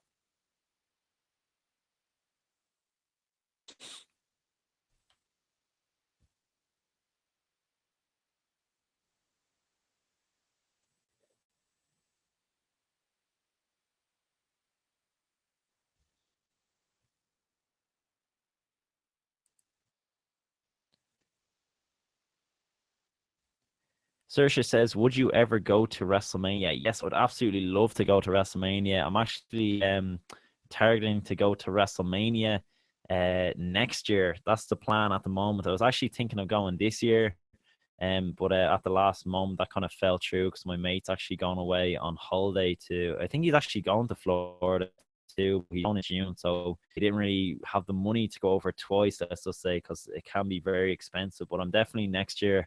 I'm just gonna get a package and go to WrestleMania. I don't care. I'm just gonna go to WrestleMania. I'm gonna be at WrestleMania next year. I don't care what it takes, but definitely, Saoirse, I'll be there and I'll be vlogging it all along the way. And yeah, that's definitely been a goal of mine since I've been small. So the first goal was to go to the WWE live event in Dublin. I did that at a young age. That goal then was to start vlogging at Dublin shows. I did that. They got a good response. Then my goals after that were to go over to Raw and SmackDown. Now that seemed like a massive challenge. Like just getting tickets was is so hard. And time, getting the flight and accommodation and stuff like that. But we've done that about 6 or 7 times now. I don't know how many shows I've gone to, but yeah, we've gone over a good few times to Raw and SmackDown. And in May, we're going to SmackDown and Raw in London. So definitely WrestleMania is on the cards for next year. And yeah, definitely that's on the to-do list. And once again, guys, I'll be bringing you guys on the journey with me. And hopefully you guys will see me at WrestleMania. And hopefully the Undertaker's there. I really hope so. Hopefully this isn't his last year, but who knows. It says, how long is the stream? Not that I want it to end. I really don't care, man. I'm on no real time limit at the moment. I'm just gonna see how things go, and yeah, it's going good so far. I think I'm having a good time. I hope you guys are having a good time too. We're just talking wrestling, just chilling. It's a Friday night. Just kick back and relax, grab a drink or whatever you're having. I actually have a water here, can of Monster, just to keep me going.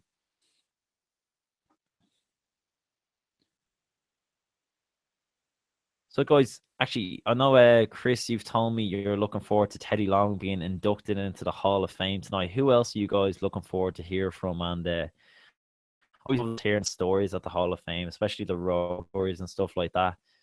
Hopefully, we get to hear a good few tonight. Hopefully, Cena has some good stories about Kurt Angle. It's in DP, actually. I'm not too sure about that one.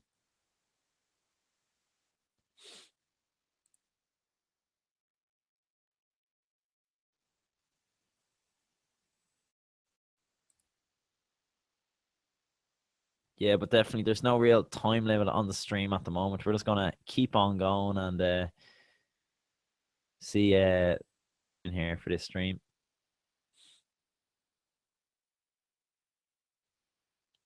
And if the mic is too laggy, guys, just let me know because I will just end the stream.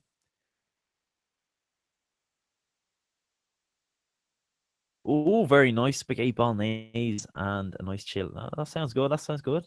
I like it. A bit of spaghetti bolognese.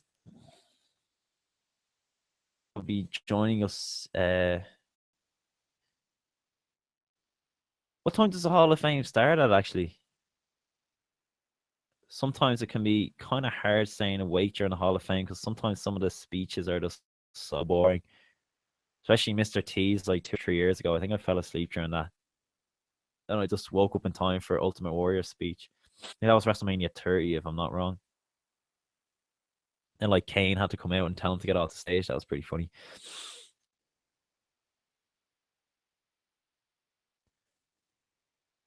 So the pre-show is at 12 and the main show is at 1. I keep it going for as long as we can, but if I don't stay up, apologies for that. Yeah, we'll try keep it going for as long as we can. Back to what I said about the network, I just like sometimes I don't buy the network because sometimes I go out for the pay-per-views and stuff like that, so I don't see the point of like paying the money for a pay-per-view I'm not going to watch. But sometimes WrestleMania season, even after the Royal Rumble, I would buy it and stuff just so I could watch the pay-per-views again. Sometimes I just watch like I found a website actually on my Xbox that I just like watch. Has like all the WWE Network shows. Also has the Raw, SmackDowns, all stuff like that. So and the pay per view. So sometimes I just watch it on that content. Actually, I'll be 24. So I know they've been advertising them lately, and so I'll get the network. I'll probably actually buy the network tonight for the Hall of Fame. But sometimes even when I do get the Hall of Fame, it's kind of like I think it was last year actually I bought the Hall of Fame or the WWE Network for the Hall of Fame and this like question or something like that. And it's actually really annoying because especially if you do get paid for it and it doesn't work, that's pretty annoying. I ended up just watching on a stream last year. What do you think about WCPW? I think it's I think what known for English wrestling is really phenomenal. They're kind of it's not new. It's different now. A lot of people in America, there's a lot going on, like even with progress and stuff like that. There's a lot of promotions really just starting to build up, and it looks like Triple H is really interested in all this. That's why they're doing all the UK championships and stuff like that. The tour, or not the tour, the turns stuff like that. And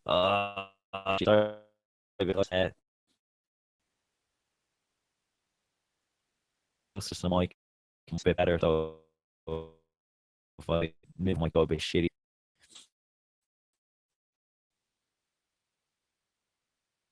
I might just in the stream started flats. I've heard about them, but I haven't. I don't know too much about them to be honest. I've just seen like the odd like picture or two, or like read a bit about them, but like I honestly don't know too much about them. Of a lad, the very first wrestling show I went to in like 2003 or 2004 or something. If I can't remember who I went to actually, but there was a wrestler in it called the Ballymun Bruiser. Oh, I couldn't stop laughing at that. Actually, he came out like a Tesco bag or something like wrapped around his head, like, and he just looked like a fucking idiot. It was actually pretty funny. I had another guy in a straight jacket that came out. I was actually sitting in the front row at the show, and he came out in a straight jacket, and he stood in front of me, and I was never been so scared in my life. I swear to God, he actually scared the shit out of me.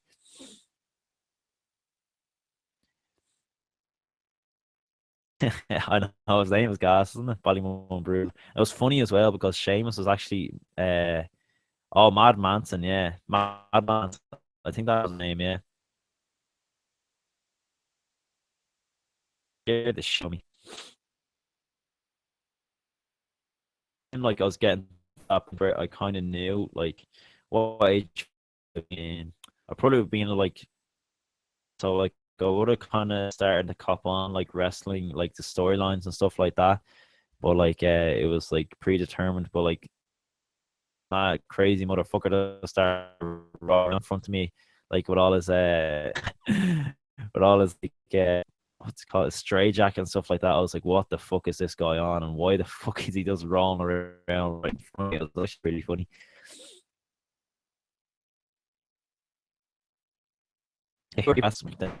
I'll probably pick three from each show. So definitely my favorite wrestler at the moment would definitely have to be AJ Styles. So that's my number one for SmackDown. Tough. See when the Undertaker's around, it's the Undertaker. But it's not really. I really like Chris Jericho actually. I like a lot of the guys I'm up with. I'm finding it really hard lately to. Obviously, Finn Balor and Sheamus and stuff like that. I always support them guys and Becky on SmackDown. But I don't really have anyone that I don't have anyone that I'm kind of emotionally attached to. When I say that, I mean, like I have pictures of like cleaning up my room and stuff like that. Like I was not like you'd really care if someone lost, they lost. Like if I was, I'll be sad from sort of thing. Like I'll always be wanting him to win. Like no matter who he's going against, heel or babyface, I'll always want the Undertaker to win, Kane to win, and I kind of like that with AJ Styles. I always want to see him win. When CM Punk was wrestling, I always wanted him to win. Believe it or not, watching wrestling in, I think it was 2007 or 2008. Because at the time, like every single week on SmackDown, Raw was actually pretty good, but Raw on SmackDown actually, the Great Khali was just so boring, and he was having a feud with Batista, I think it was at the time, and Rey Mysterio and stuff. And every single week they'd do the same thing over and over, and I was just thinking, like, why am I watching this shit? Like, slowly and eventually just fell out of love with wrestling, and I stopped watching. And then I think it was in the summer of 2011 I think I was watching I can't remember what I was watching on telly, but I just came across I came across I think it was CM Punk for Triple H, and then Kevin Nash came out through the crowd and stuff like that. And I don't know what it was, but something about CM Punk just got me hooked again. I started watching every week again religiously, Raw and SmackDown, and just watching the stuff Punk was doing, the feud and all that. It's just unbelievable. I really got hooked on it, the pipe bomb, and it's looking. I actually missed the pipe bomb watching that on Raw, but the stuff Punk was doing, that was just unbelievable. What's up, Callum? Callum says Roman or Undertaker. Who do you think is going to win at WrestleMania? We were talking about this earlier, Callum. I think this is it's a tough one to call because a lot of people are talking about how the Undertaker, this is his last WrestleMania. For me, I kind of hope in a way that it is, because after watching him at the Royal Rumble and stuff lately, I can tell when he's wrestling, he's just in a lot of pain, and I'd hate for someone like the Undertaker to go on, keep wrestling when doesn't owe the fans anything. He worked hard his whole career, and to think that he's going to keep putting his body on the line and keep damaging his body. The last thing I want to see him is in a wheelchair or on crutches or anything or like that, not being able to walk. So I think this will be his last WrestleMania, and there is a lot of speculation that is the main event this year. So I think Reigns is going to win. I'm an Undertaker guy. He's my favorite wrestler. I have nothing against Reigns. I really respect Reigns, but I think if Reigns is going to be the next guy, if he's going to be the next John Cena, he has to be winning big matches like this. So I think Sunday, will we see a heel turn? I'm not too sure. From the Undertaker, that clearly means he isn't going anywhere soon, and he's going to be around for next year's WrestleMania and so on. But I think I was kind of touched on earlier. I think if Reign beats the Undertaker, and we might be able to tell by the Undertaker's body language after the match, because with the build up going on, we haven't been given any hints really to if this is Undertaker's last WrestleMania. Is this his last match? I will never be prepared as long as I live to be able to say, for even be able to say that Undertaker wrestled his last match, because he is my favorite, and I'm gonna find it very hard on Sunday if he just gets completely one-sided match. We could see Reigns absolutely destroy the Undertaker. He could just rip and that could be just the end of the Undertaker. It could be a very sad end to WrestleMania if that is the main event, because I think Reigns just could go shit on Monday and just let all that anger out, or on Sunday I should say, and just rip the Undertaker apart. But does the Undertaker have that one big last fight in him? I think he does, and I think he's going to bring his A game on Sunday. But yeah, I just think Reigns will have too much for him. Are you to May 5th live event? I am. I sure am, man. I'll be there. Going with my two mates. I think Rob is going as well, but I'm definitely going with Gav there. So hopefully, I know some people have already asked me already, like they can be in the vlog and stuff like that. But yeah, sure. If you want to be in the vlog, right, just let me know. I'm sure we can meet up at the show or anything like that. That'd be pretty cool. But hopefully, it's a good card, actually, guys. I think it's the Raw roster that are coming over for the show in May. So I think that means like the likes of Balor, Reigns, and Samoa Joe and all the guys. So it'd be pretty cool to see them. SmackDown roster in a while, actually. I know they send the B lineup to Dublin, if you get me, because like I know like last year and stuff they had like Triple H and the Undertaker and all the Newcastle, and then we got like the likes of Sheamus and Reigns and stuff like that. So it was a bit disappointing. Yeah, I'm gonna ask for a picture. Has any fans ever recognized you? That'd be cool, man. Yeah, I've never actually asked for a picture. That'd be deadly. Yeah, thanks very much. Callum says my favorite is Balor. Nice. People have actually recognized me before at events. I've had people like when I was recording kind of point at me and like maybe turn to whoever they're with and say like, oh, that's that guy from YouTube or something like that. Or I definitely have had people like even commented on my video saying like, oh, I've seen you, but I was too afraid to come over and say hi and stuff like that, because sometimes like I could be, they could see me and I'm in the middle of recording or something like that, so they'll be afraid to come over. But I'm really like, if someone came over to me, I like to think I'm a really chill person. So like if you ever see me or anything, just come over and say hi. I'm not gonna shove the camera in your face or anything like that. If you don't want to be on camera, I'll just like and if you want me to take a picture or anything like that, not that I'm famous or anything, but if you guys want a picture, I'd be more than happy to give you a picture. Chris says, pick 6 guys from Raw or SmackDown for a banner. Ooh. I'd probably go with, sure, I might as well go with they're my 2 favorites. So AJ Styles, I'll probably go with who else? So I'll go with Randy Orton and John Cena, and who else? Finn Balor. Have to get the Irishman in there. Even if you want to put all the Irish guys in there, even Becky Lynch as well, that'd be cool. So Sheamus, Becky, and Finn Balor, that'd be sweet. Being an Irish channel and all, you have to get the Irish guys in. Do you know what I mean?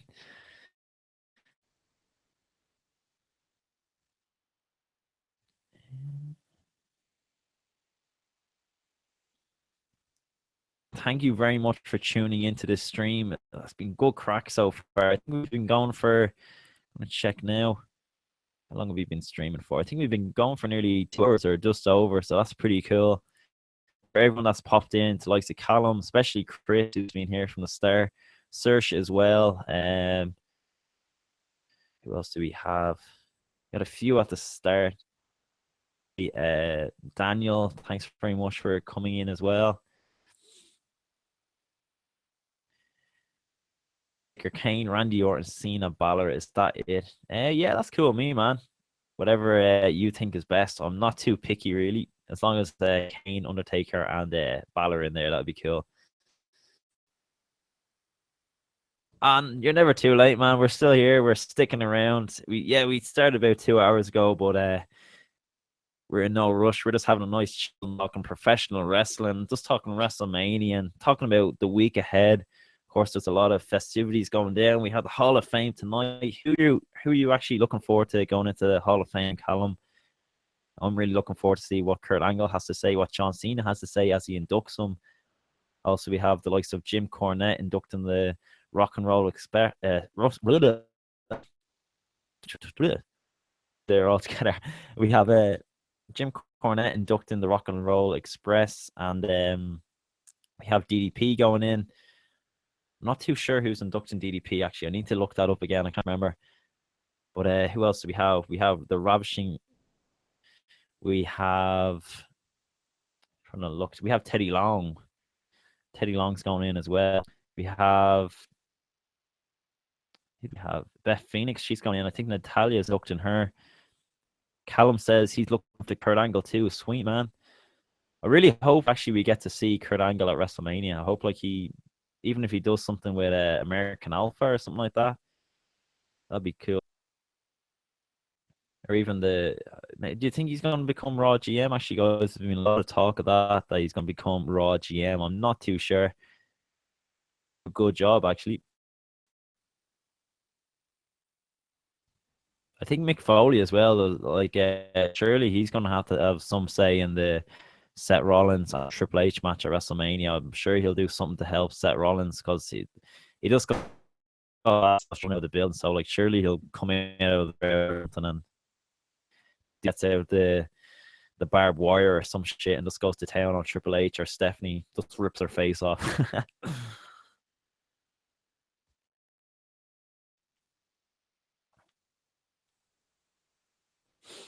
So we have NXT tomorrow night as well. It's a lot to look forward to this weekend. I don't know if you saw it, guys, but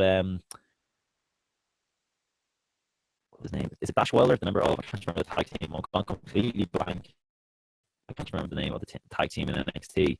But they actually hinted that I can't remember the other lad's name. They were hinting at Jim Cornette that to show up on NXT Takeover tomorrow night. That would be absolutely amazing. I'd love to see that. The Revolt. Thank you, Chris. Went completely blank there for a second. The best tag teams I've ever seen, anyway. Oh, no problem, man. Thank you very much for joining the stream, and I hope you enjoy the weekend ahead with WrestleMania, NXT, and the Hall of Fame, all that good stuff. Once again, thanks for joining, man.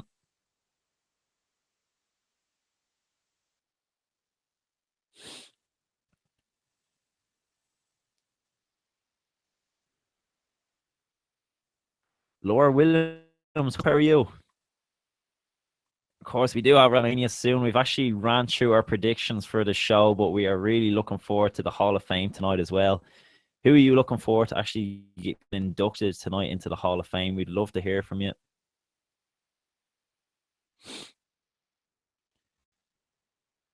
Actually, I'll need to look that up. Who's inducting into the Hall of Fame today? I'm not too sure.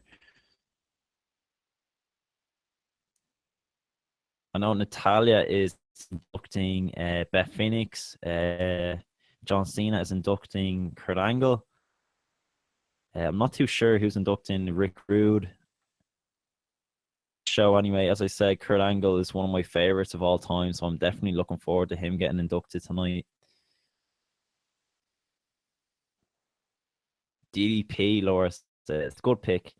Definitely think I love the way he's done like so much like good stuff for the likes of like Scott Hall and who else? Scott Hall and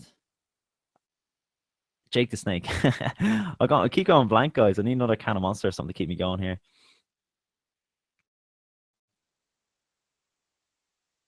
Definitely his stuff. Chris was saying that earlier. Actually, the stuff DDP has done for other people, even in his career, he actually, I don't think he picked like he was a manager and stuff in his 30s, and he didn't actually start wrestling until like he was like 38 or 39. So that's absolutely amazing. The career he had, like in about 7 years, I think, like he won the World Heavyweight Championship 2 or 3 times. He went to WWE, he was part of that invasion angle. He did all that cool stuff with the Undertaker and Sarah, his wife, and all that crazy shit. That was actually pretty cool. But yeah, he's had a hell of a career, especially considering he started so late.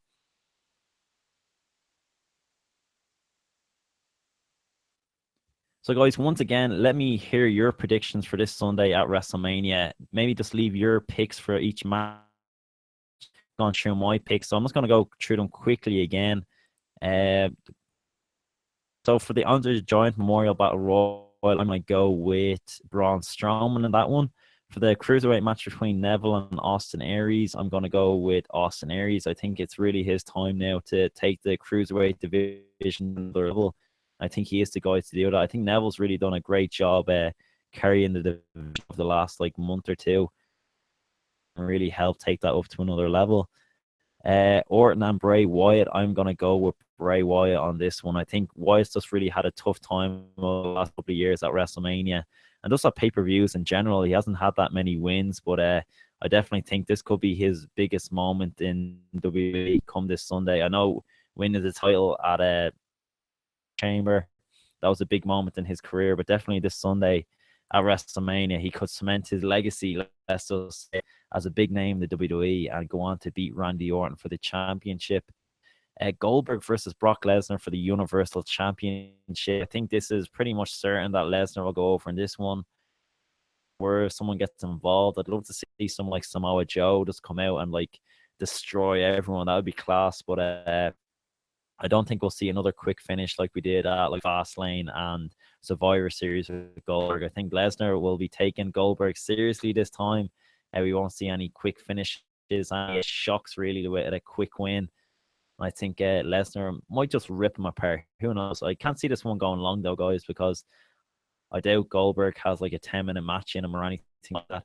If it is going to be a long match, it's going to be a slugfest. They're just going to be pretty much fighting all over the arena and just really giving it their best. But I think Goldberg will really struggle to go longer than 10 minutes in this match. So maybe we see some sort of shock or surprise. But I'd love to see Samoa Joe get involved in that match somehow. Another, I suppose, for the Under-Giant Memorial Battle Royal, I say Samoa Joe is a contender for that match as well. I say it's between him and Braun Strowman and Roman Reigns. I'm not rushing through this, guys. I've actually gone through my predictions 2 or 3 times already in detail, so I'm just kind of going back over my predictions, who I think is going to win pretty quickly. The Undertaker and Roman Reigns. For this one, I'm going to have to go with Roman Reigns. I absolutely love the Undertaker, but sadly, I think that with this match being rumored to be the main event on the pay-per-view, I think it really indicates that it could be coming to an end. And with Reigns being the guy to take over from Cena, he just can't be losing big matches at WrestleMania. Just looking at the section. Oh, what's up, Jamie? How are you, man? Glad you could join the stream. We've been going for about 2 hours now. We're still going strong, and glad to have you here. We've had a good few people in to see the viewers picking up as well. We're just covering. We've been talking a bit about the Hall of Fame, a bit about NXT tomorrow night, and of course the granddaddy of them all, WrestleMania Sunday night. Guys, I'm going through my predictions at the moment. As I said, I've gone through them in detail already on the stream, but I want to hear from you guys. Who do you think is going to win? Do you have any ideas? What could happen? Do you have any mad ideas? I want to hear them. Just comment them in the comment section from you guys. So yeah, guys, I'm going to go with Roman Reigns in the Undertaker and Reigns match. I just think it's his time really, and he's guaranteed a big win. Is any lag in the mic, guys, or in the stream at all? I really apologize for that. We've been going for about 2 hours now, and where I am at the moment, the internet is not the best. So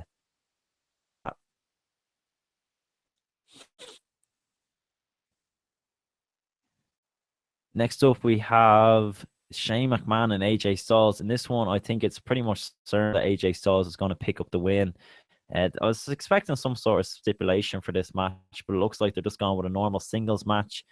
Shane is almost guaranteed to jump off something. It's what Shane McMahon does. Last year it was the Hell in a Cell. This year it could be a roller coaster. It could be anything. We'll just have to stay tuned and see what he can come up with. But definitely, I think AJ Styles is guaranteed a big win at his first win at WrestleMania, hopefully. He'll give his predictions after mine. No problem, man. That's cool with me. Once again, I'm just going through these pretty quickly. I kind of went detailed earlier on in the first hour and a bit in the second hour as well. But yeah, I'm going to go with AJ Styles in that one. Did I cover Seth Rollins and Triple H? I don't think I did. And this one, Seth Rollins and Triple H, I think Mick Foley will have some sort of say in this match. Of course, he just kind of left on good terms the last day. He just not on good terms. Kind of, let's just say he walked quietly into the night. He left like he didn't cause any much fuss, leaving that night. So I think in this match being non-sanctioned as well, could we see a bit of Sami Zayn? Could we see a bit of Samoa Joe? Stephanie is going to be at ringside, I'm sure, as well. But I think Mick Foley will have some say in this match, and hopefully help needed big win at WrestleMania. It's interesting though. Could we see Triple H lose 2 years in a row at WrestleMania? Could we see Sting at WrestleMania 31? Will he lost to Roman Reigns last year, and it looks like he's going to lose to Seth Rollins this year as well. Fair play to Triple H though. He's actually put a lot of people over at WrestleMania. Moving on to the next match, we are looking at. Yes, I'm going to go with Seth Rollins in that one. In the WWE Women's Raw Championship match, I'm going to go with. I think I'm going to go with Charlotte on this one. It's a tough one, actually, because I would have really liked to see Charlotte carry the belt into Mania and then lose it at Mania to someone like Bayley or Sasha. I find Nia very boring to watch. I know she's a really nice person and all like that. And you see her on social media, like tweeting fans and stuff like that, and she seems really cool. But I just find her really boring to watch. All her matches are kind of the same. And yeah, it's hard like for someone like her when she's going against so many people that have like similar styles and stuff to kind of really stand out. But yeah, it's I don't know. I've never really found her matches to be interesting or her character or anything to be worth watching. But I think she'll probably be eliminated first in this Divas Triple Threat match, or Fatal match, I should say. I think the three girls, Bayley, Charlotte, and Sasha, will just team up on her and eliminate her early on, maybe. But I think it will actually come down to Charlotte and Sasha in this one. I just have a feeling out of the four, I think Sasha's my favorite. Really like Bayley, but Sasha always does stood out for me. But in this match, it's really tough to call. But I just think it's between Charlotte and Sasha. Of course, Charlotte walked out with that triple threat match last year, WrestleMania, between Becky, Charlotte, and Sasha. But I think this year could be Sasha's moment, and I think she will win championship on that one. Although I really, really think it could be Charlotte as well. I'm gonna have to decide, but I'm just gonna go with Sasha. I'm gonna have to pick Sasha. As I said, I would have really liked to seen Bayley come in kind of as the underdog this year, but because she is champion already, I just think that it's Sasha's turn maybe to get the championship back. Moving on, Chris Jericho versus Kevin Owens. Now, this match has kind of lost its steam, I thought, in the last couple of weeks. It was really after Royal Rumble, after Fastlane, after Kevin Owens' turn, there's a lot of heat and a lot of fire in this one of really getting the storyline going. But the last couple of weeks, it's kind of died down a bit. Feuds between Lesnar and Goldberg have kind of taken over, and between The Undertaker and Roman Reigns, it's really kind of took the spotlight off this match, I should say. But I think with Jericho leaving after WrestleMania, I think he's gone on tour with Fozzy, his band. I think Kevin Owens is definitely going to pick up the win in this match. And just because he is the younger guy as well, this is going to be a big WrestleMania. Second WrestleMania, he needs a big win. Becoming United States champion, beating Chris Jericho would be a big moment for him. I think Chris Jericho would have absolutely no problem at all putting him over, because the two are good mates in real life. And I think definitely Chris Jericho has all the respect for Kevin Owens in the world. So yeah, my money is on Kevin Owens in this one. Talking about John Cena and Nikki Bella versus The Miz and Maurice once more. We talked about this match a good bit tonight and show the possibility of will Cena propose after the match. Will The Miz and Maurice pick up a win, but I'm just gonna go. Come on, The Miz has beat John Cena at a WrestleMania before. I just can't see it happening again. But maybe I was thinking maybe The Miz beats John Cena, or The Miz and Maurice beat John Cena and Nikki. Then after the match, Cena just proposes to Nikki as kind of like a feel-good moment, just to kind of swing things around. But who knows? Who knows? They could just go with the whole romantic thing of Cena and Nikki winning, then it's all happy days, jumping over rainbows, all that shit. But but it'd be interesting to see if Cena does propose, because probably better moment than like doing it in front of like 80,000 people, and then with millions watching around the world as well. But I'd say Nikki would really see it coming. So yeah, it's a tough one, but I'd probably, just to be on the safe side, I'm just gonna go with Nikki and John in that match. Next, we have Dean Ambrose. I don't think we've talked about this match actually tonight. This is a singles match for the Intercontinental Championship. We have Dean Ambrose versus Baron Corbin. I think Corbin has to win in this match. You guys follow me on Twitter and stuff like that on social media would know I'm not a big fan of Dean Ambrose at all. It's not personal. I just find his character to be, I don't know. I know he's unstable and all this stuff, and I don't know. I just never really found him to be one of my, a guy that I'd have any interest in, really. I don't know. He's just, I don't know how to describe. I've just never really had much interest in Dean Ambrose, to be honest. So I think I don't think it'd be the worst thing in the world if he lost this match. Of course, my opinion on Ambrose shouldn't really come into effect in this match, but I just think it makes more sense for Corbin, a new and upcomer, to have a big moment at WrestleMania to follow up on the Andre the Giant Memorial Battle Royal he had. Was it last year? Or it was last year he won. So just to continue to build Corbin, because I think he does have a huge potential, and I think I was very critical of Corbin at the start of the year, or was it last year? I think it was. Ready for the call up, but he's really proven me wrong. He's really he's really beginning to grow a lot on the main roster, and I think a win over Dean Ambrose will be a big moment for him. But I think it's a silly the way there's no stipulation for this match, because if there's any match on the card that deserves a stipulation, like a street fight or a forklift match or whatever you want to do with them, Hell in a Cell or whatever the crazy match you want to have, this was the match just to let these two guys beat the shit out of each other.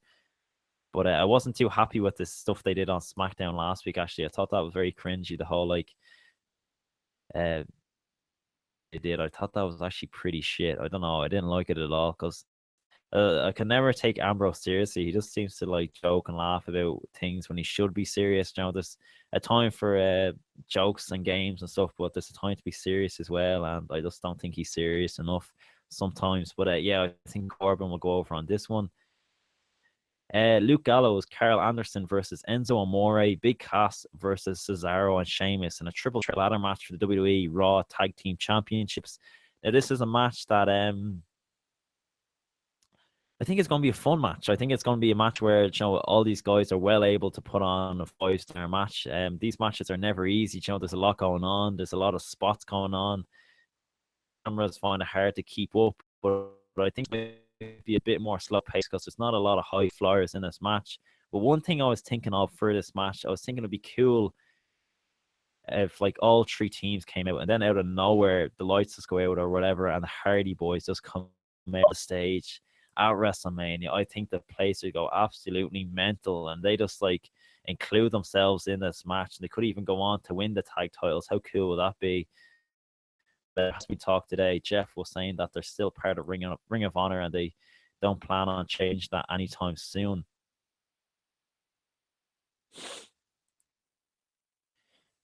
Jamie just mentioned there in the chat that he thinks his character would be better if he was heel. I'm guessing you're talking about Dean Ambrose in that one. I think so too. I don't think he's a natural face at all. I think he's a natural heel, and I think he finds it tough to be a baby face. I think he's much better off being a badass and being a heel. So in him sometime soon. I think that'd be a really good idea. Getting back to this tag match, I think the Hardy Boys could open this one, but if they don't, I think it's just written in the stars for Enzo and Big Cass to win. I think they haven't actually won the tag titles yet, haven't they? Not, they didn't even win them on NXT. They've never had championship hold. Good feel good moment to kickstart the main show. I think this John first, and I think Enzo and Big Cass will win this match. Don't know if you guys saw it, but Sheamus got really badly busted open on Raw last week, and it was pretty nasty. So I think he could easily get busted open again in this match with a shot to the head with a ladder or anything like that. The last match we're going to be talking about is Alexa Bliss versus Becky Lynch versus Natalia versus Mickie James versus Carmella versus Naomi. A 6-pack challenge for the WWE SmackDown's Women's Championship. Now, Alexa Bliss is coming into this match as champion. Naomi was ruled out as champion a couple of weeks ago. She had that knee injury. It's just written in the stars, just like it is for Enzo and Big Cass. For Naomi to come back, she's a hometown girl, and just to get that big win. But who knows? You know, Alexa could retain. I'd absolutely love to see Becky Lynch win. You know, she is an Irish girl and all that stuff. We always want to see the Irish do well. I'd love to see Sheamus win too, but sometimes you just have to be realistic. And I think it would be a good moment for Naomi. So she really worked hard, as I mentioned earlier on in the stream, the last like 2 or 3 years. You know, she was given that shitty thing with the Funkadactyls and Brodus Clay and Cameron and all that stuff. But she really has worked really hard over the last 2 years to get away from that stuff and focus on her singles career. And I think she's done a great job. Her entrance and just her whole Feel the Glow movement at the moment on Twitter and everything like that is going great for her. So hopefully she can pick up a big win at WrestleMania. Quickly went through my match predictions for WrestleMania. If you guys want to hear the full thing, the stream will be uploaded once the stream is over. So you can go back in the stream and listen to or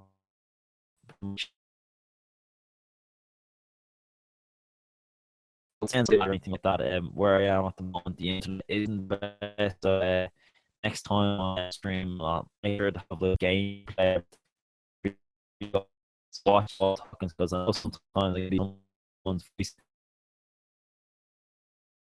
for in the stream. So I'd love to hear your predictions guys in the comment section below. Stream going for as long as we can. So here trying to keep me going. I'm actually pretty tired. It's been a long old week in work, but I'm looking forward to the wrestling festivities this week.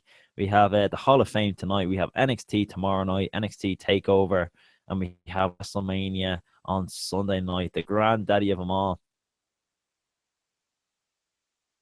It really isn't any other show like WrestleMania, guys. It really is one in a million. Like nothing else comes close to it. I know they talk about like the Super Bowl and stuff like that, but I think WrestleMania is that one night a year again where people that haven't watched wrestling in years or haven't watched it since they're kids can just be kids again and just enjoy the show and take it all in. Because I know a lot of mates of mine and stuff like that.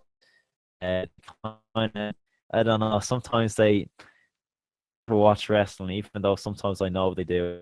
Like in school, it was like that as well. Like you know, someone watched wrestling, but they kind of like wrestling isn't a cool thing to admit that you watch. Let's just admit it. Sometimes people are embarrassed to say that they watch wrestling. I've never been like that. I never really cared. Something like wrestling's always been something I watched. A lot of people know I do YouTube, and a lot of people wrestling and stuff like that. But like a lot of people would be like, "Oh, that's gay. You watch wrestling, all that shit." But like, I really don't care. The older you get, the more I stop caring about stuff like that. It's actually pretty cool. For you younger viewers out there, don't worry, guys. You'll feel like that one day as well. The older you get, the more you stop caring about silly stuff like that, and just be yourself. That's the main thing at the end of the day. If you want to watch wrestling and don't give a shit what or anything like that. I don't even remember what I was talking about there, but yeah, like WrestleMania is that one night a year where people watch wrestling and they don't have to worry about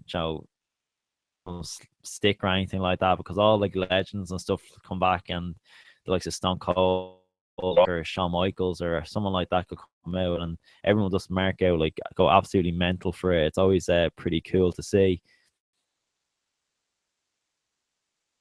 One moment, guys. I'm just gonna try share this stream once again on Twitter. Sorry once again if there's any lag. So Jamie says in the comment section his prediction for the Battle Royal is Samoa Joe. That's a good pick, man. I think I went with Samoa Joe or Braun Strowman in that one. Oh, but I think a big win for Samoa Joe there would be good for him.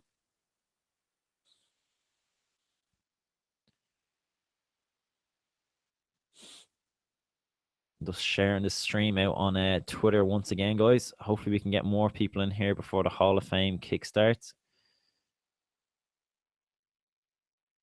that has tuned in so far. You guys have been great. We've had Saoirse in, we've had Callum, we've had Daniel, we've had Dazzy Boy, I think it is. We've had Jamie in as well. We've had Chris. Got a good few people in. So thank you very much for watching so far.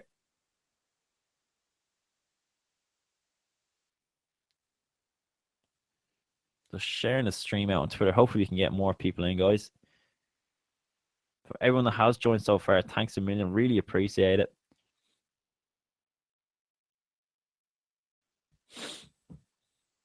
Chris has tried to challenge us to go as long as the Hall of Fame. I'm not sure if we'll be able to do that. I'm really not sure. Sure to stream and all you guys will probably be waking me up in the chat. That'd be pretty funny.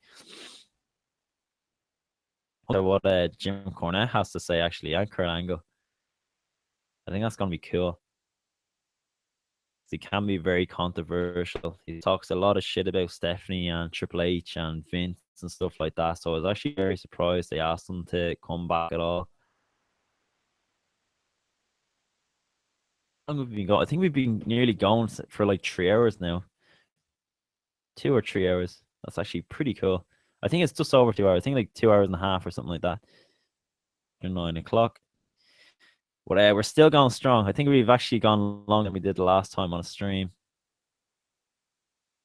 I think the last time we streamed was just after the draft, or just before draft in I think it was June. So it's good to be back streaming again. And even Jamie was saying, or Chris was saying, maybe this is more often on this channel. I'd definitely love to be able to do that. Maybe we could get like the face cam and stuff like that. Or we could just have pick a day during the week and try stream and have a good laugh.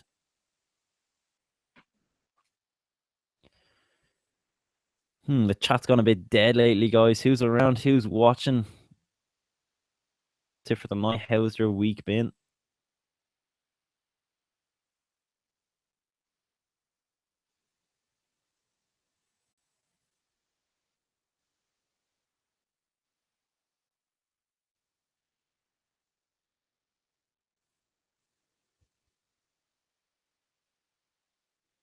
Pause there, guys. I was just refreshing the stream. Once again, guys, if the lag is too bad, I might just end the stream. I'm not too sure. Oh, cool. Chris said he's making me a banner. Thanks very much for that, man. Can't wait to see it. Jamie says Austin Aries, Naomi, The Club, Ambrose, Kevin Owens, Cena, Nikki, Sasha Banks turns heel. Oh, that's a good shout, actually, man. I was thinking that a few weeks ago because the two of them, like Bailey and Sasha, kept hugging and stuff, and I was just waiting for a boom, a shot to the back of the head. But who knows? That could come at WrestleMania. It'd be cool if actually it came down to Bailey and Sasha, and like Sasha just went crazy and just turned heel. That'd be class. Undertaker. Oh, Undertaker. Big call there, man. Hope he wins. I really hope he does. I think the safest bet would be Reigns, but definitely I'd love to see Undertaker win. Brock Lesnar, Bray Wyatt, and AJ Styles. Good call, man. Imagine Shane McMahon won, actually. Internet would just explode. I don't mind like if either of them win. Like I really never mind who wins these days, but I think if AJ Styles was to lose that match, I think the internet would just explode with people complaining. Losing last year at WrestleMania to Chris Jericho, I remember the absolute mayhem after that match. The backlash was absolutely crazy.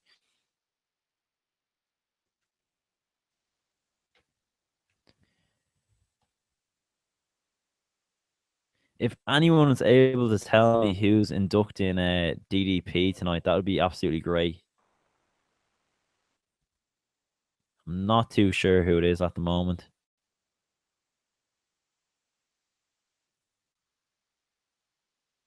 I seen it the other day, but I just cannot remember at all who it is. How's the audio actually going, guys? I'm not too sure if it's laggy or what's happening at the moment.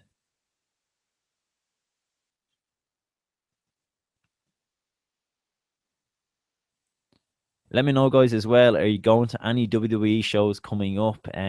Oh, Eric Bischoff. Thank you, Chris. That's who it was. I knew it was someone like from WCW or something like that that wasn't doing it. I just wasn't too sure. I'm sure it actually probably would have been Dusty Rhodes if he was still around, because he was the one to really give DDP his big break in WCW back in the day. Oh, cheers, Chris. I'll check it out. Thanks very much for that.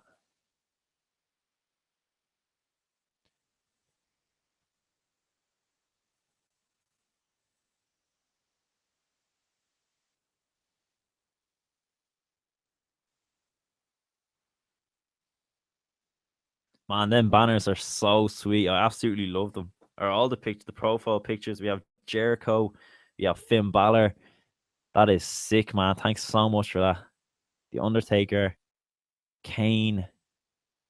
We have AJ Styles and the banner. The banner is sick, man. Great job. Love the way it's like you have the blue and the red in there. SmackDown and Raw.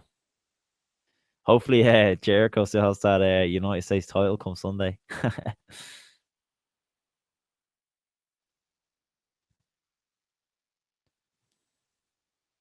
Great job, man. Thanks very much for that.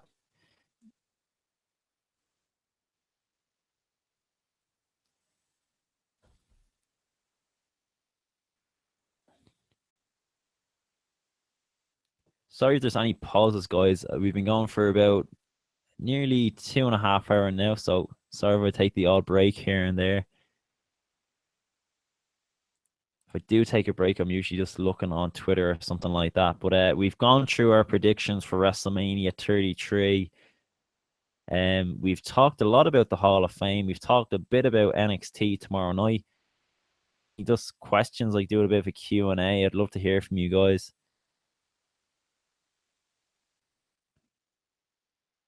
It's good to hear you're all doing well. That's always love to hear that. Any plans for the weekend? I know tomorrow there is the Liverpool or the Merseyside derby, I should say, between Liverpool and Everton. So I'm really looking forward to that, actually. Jamie says, "Do you like Bring It to the Table? That's on the WWE Network." That's actually one thing I was meant to watch last night. I missed that, but I think the first episode was actually very good because they touched on a lot of controversial topics. I think it was in last night's episode. I seen a clip on YouTube. I didn't see the whole show, obviously, but like they talk about things like how Reigns gets booed. I heard them talking before about like Hulk Hogan and stuff like that, and they touch on a lot of things that like WWE television usually wouldn't. So it's actually it's really good, and I like the presenter Rosen. What's his name? I can't remember his first name. Rosenberg or something like that. He's really good. I think he only does the pre-shows and stuff like that. For the pay-per-views, he's usually well spoken and he does a good job. So I hope he gets more. Even lately, actually, I don't know if you guys noticed, but there's a lot of like what'd you say? Not hosts, but there's a lot of like interviewers and stuff that have just popped up on WWE television. I haven't like each week it seems to be a new girl or a new guy just interviewing someone backstage, like even on NXT, and you're just like, who the fuck is this person? Like, but someone like Rosenberg, like someone that's well known from like doing podcasts and stuff, I'd love to see him being able to take a role like that. Happened with what's happened with Mauro Ranallo actually on SmackDown? Why isn't he on commentary? I think he's missed another week there. I think they said the first week it was because of like travel problems or something like that, but I don't know where he's been the last 2 or 3 weeks. Hopefully he's at WrestleMania, actually. I think he'd be a massive loss if he wasn't at WrestleMania. Actually, my favorite show on the network actually would probably be WWE 24. I love when them episodes come out because you get to see a lot of backstage stuff, a lot of like behind the scenes stuff like that. It's always great to see all that cool stuff. The last day about the night after WrestleMania, I watched that episode. It was okay. It wasn't the best, but I think as well, it was really short. It was only like 35 minutes. They're usually an hour or 50 minutes. So I think that's one thing about the network that's sometimes annoying as well. Some of the content is like very short. Like the episodes kind of need to be longer, even like Ride Along. I think it's only like 18 minutes or something. It should definitely be much longer. And for three, I think that's only like 21 minutes or 22 minutes sometimes. I think that should definitely be like an hour or at least half an hour, because like I'm sure there's a lot more stories to tell and all that cool stuff. Let me know, guys, what's your favorite WWE Network show?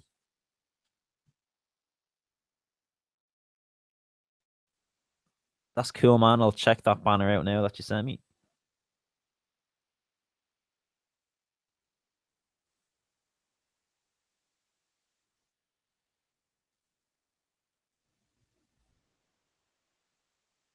Great job, man. Really love that. That is sweet. Kane looks good in that picture, actually. I'd love to see Kane like come back with like I'd love to see Kane come back with like a proper like mask that covers his mouth and stuff like that. There's something about that mask I just don't really like. It's not the best. It's okay, but I think he could get a better mask. Can't wait for the Merseyside Derby tomorrow. Oh, the Canoi, man. I'm really looking forward to it. People are probably wondering that are tuned into the stream, why are we talking about football? But we've gone for about 2.5 hours now talking about wrestling and just random stuff. So I've done my predictions for WrestleMania. We've talked about the Hall of Fame. We've talked about NXT. Why not talk about a bit of football? Obviously, really want Liverpool to pick up a win, but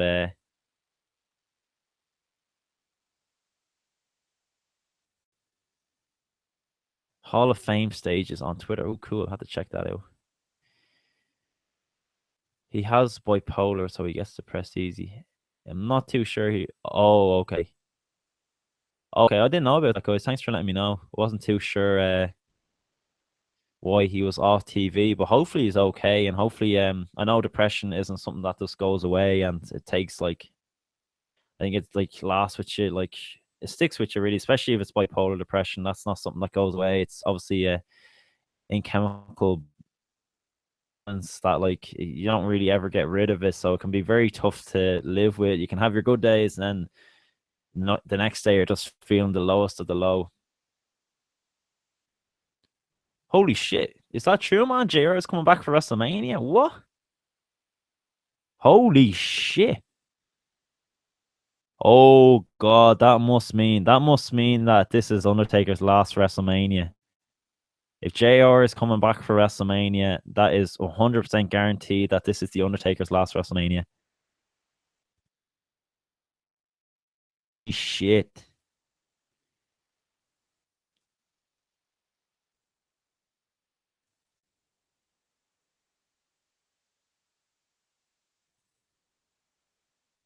It says WWE Hall of Fame Ross will reportedly be returning for WrestleMania 33 in Orlando on Sunday to call a match. According to a report from Pro Wrestling Sheet, the legendary broadcaster agreed to a deal with WWE a number of weeks ago, although it's unknown at this stage what match he plans to call. JR has been in Orlando for the past couple of weeks attending conventions and other events. On Thursday, Ross received a standing ovation for attending WrestleCon just days after the tragic death of his beloved wife, Jan. Ross and WWE parted ways in 2013.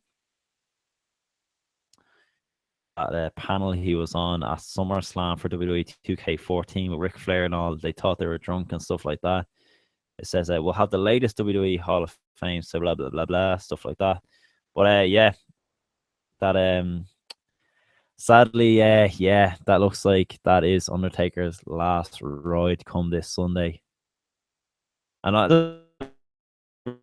there, I 100% guarantee that's something that like Undertaker asked for. I'm sure like he's very close with JR, so like that's something he would have wanted, JR to call his last match. And I'm sure that's going to be super emotional already with the news that broke a few days ago with JR's wife Jan dying.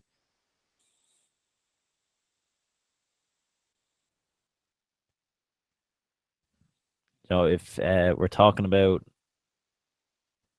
Jan dying and then this being Undertaker's last match, this is going to be a super emotional weekend for JR and the Undertaker, and I'm sure a lot of wrestling fans. I know for me anyway, I'm actually kind of disappointed now because I was actually I'm going into Dublin City to watch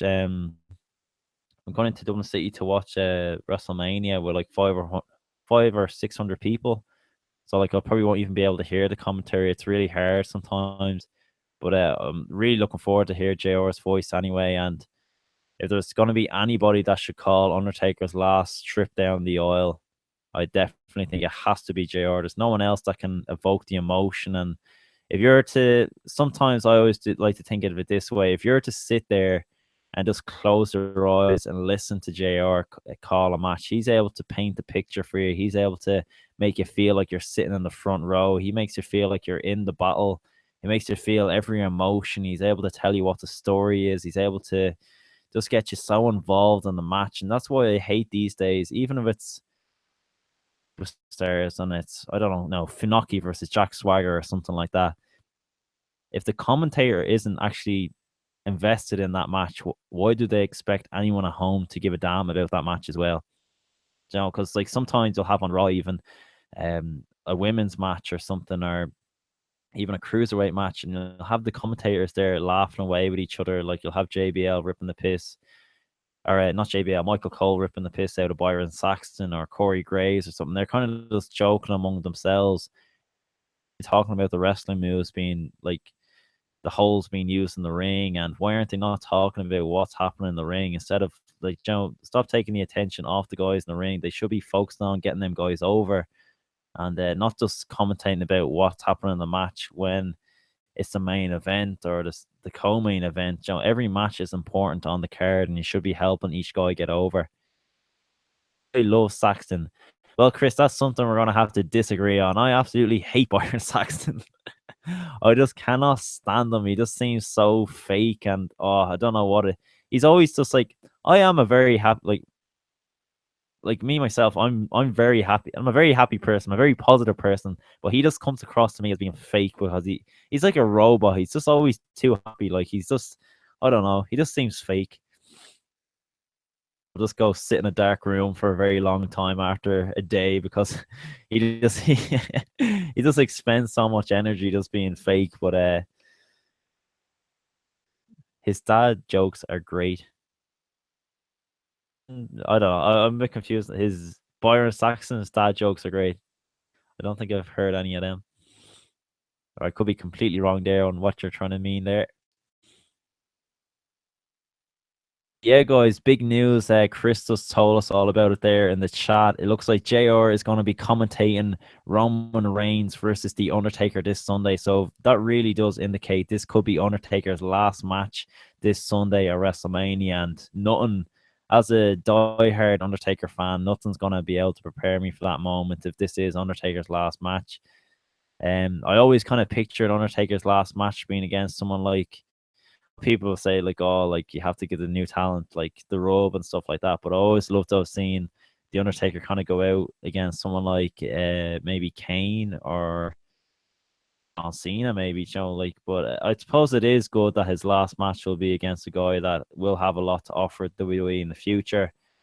I know, like at the moment, a lot of people do hate Reigns. I'm not his biggest fan. Like I really respect Reigns. I met him a few times in person and stuff like that.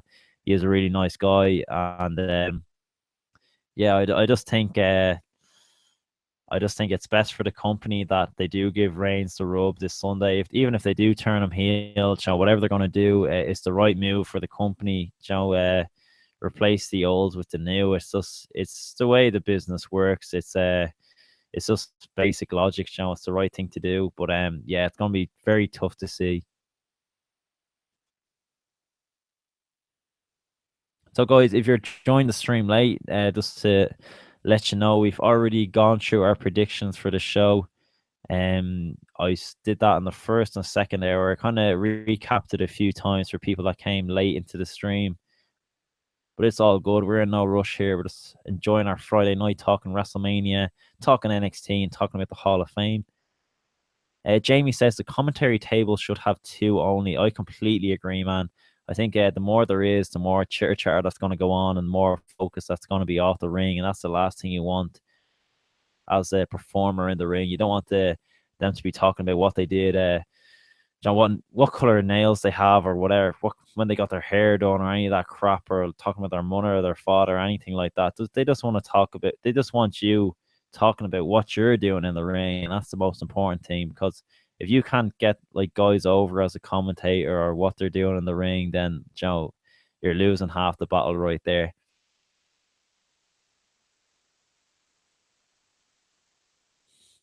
I'm after running out of another. I think I had a can of Monster earlier on, and then I've had like a half of one there, so I'm not gonna drink anymore because like it really isn't if you had too much Monster. But I just use it if I need it for a bit of energy or something before a workout, or if I'm doing streaming or something where like you need to keep your focus up or your energy levels up. It's handy to have.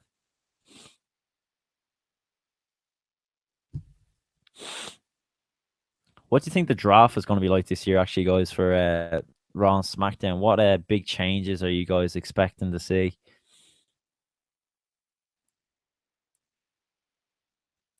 I think a very interesting one would be Nakamura, actually, where Nakamura ends up even after WrestleMania. Will he be on the main roster?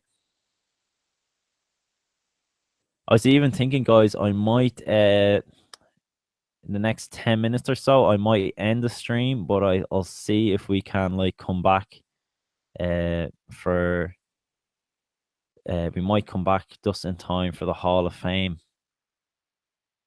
If not, we could do another stream tomorrow night, maybe, if what you guys think on that one. Oh, cool. Chris just commented on his second channel. Oh, you're talking about Byron's dad jokes. Oh, okay. Yeah. He actually, I never thought that actually he does quote his dad a lot, doesn't he? He just seems like such a little mammy's boy. Like he's too good. Like he's goody goody two shoes. Saxon. He needs to go like get his rep up and like go punch someone or something.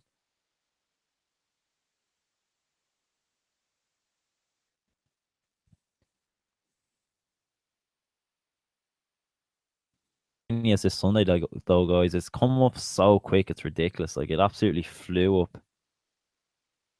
I know like some of the build up for the matches haven't been the best, but yeah, it's just mad the way WrestleMania is this Sunday, and before we know WrestleMania 34 will be here, and then 35 and 36 and 37, and so it goes on.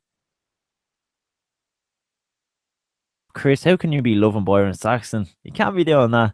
I'm gonna have to block you off this channel now for that. Only messing. I'm not a big fan of Byron Saxton now. Now, if you're gonna mention someone like Tony Chimel is an absolute legend.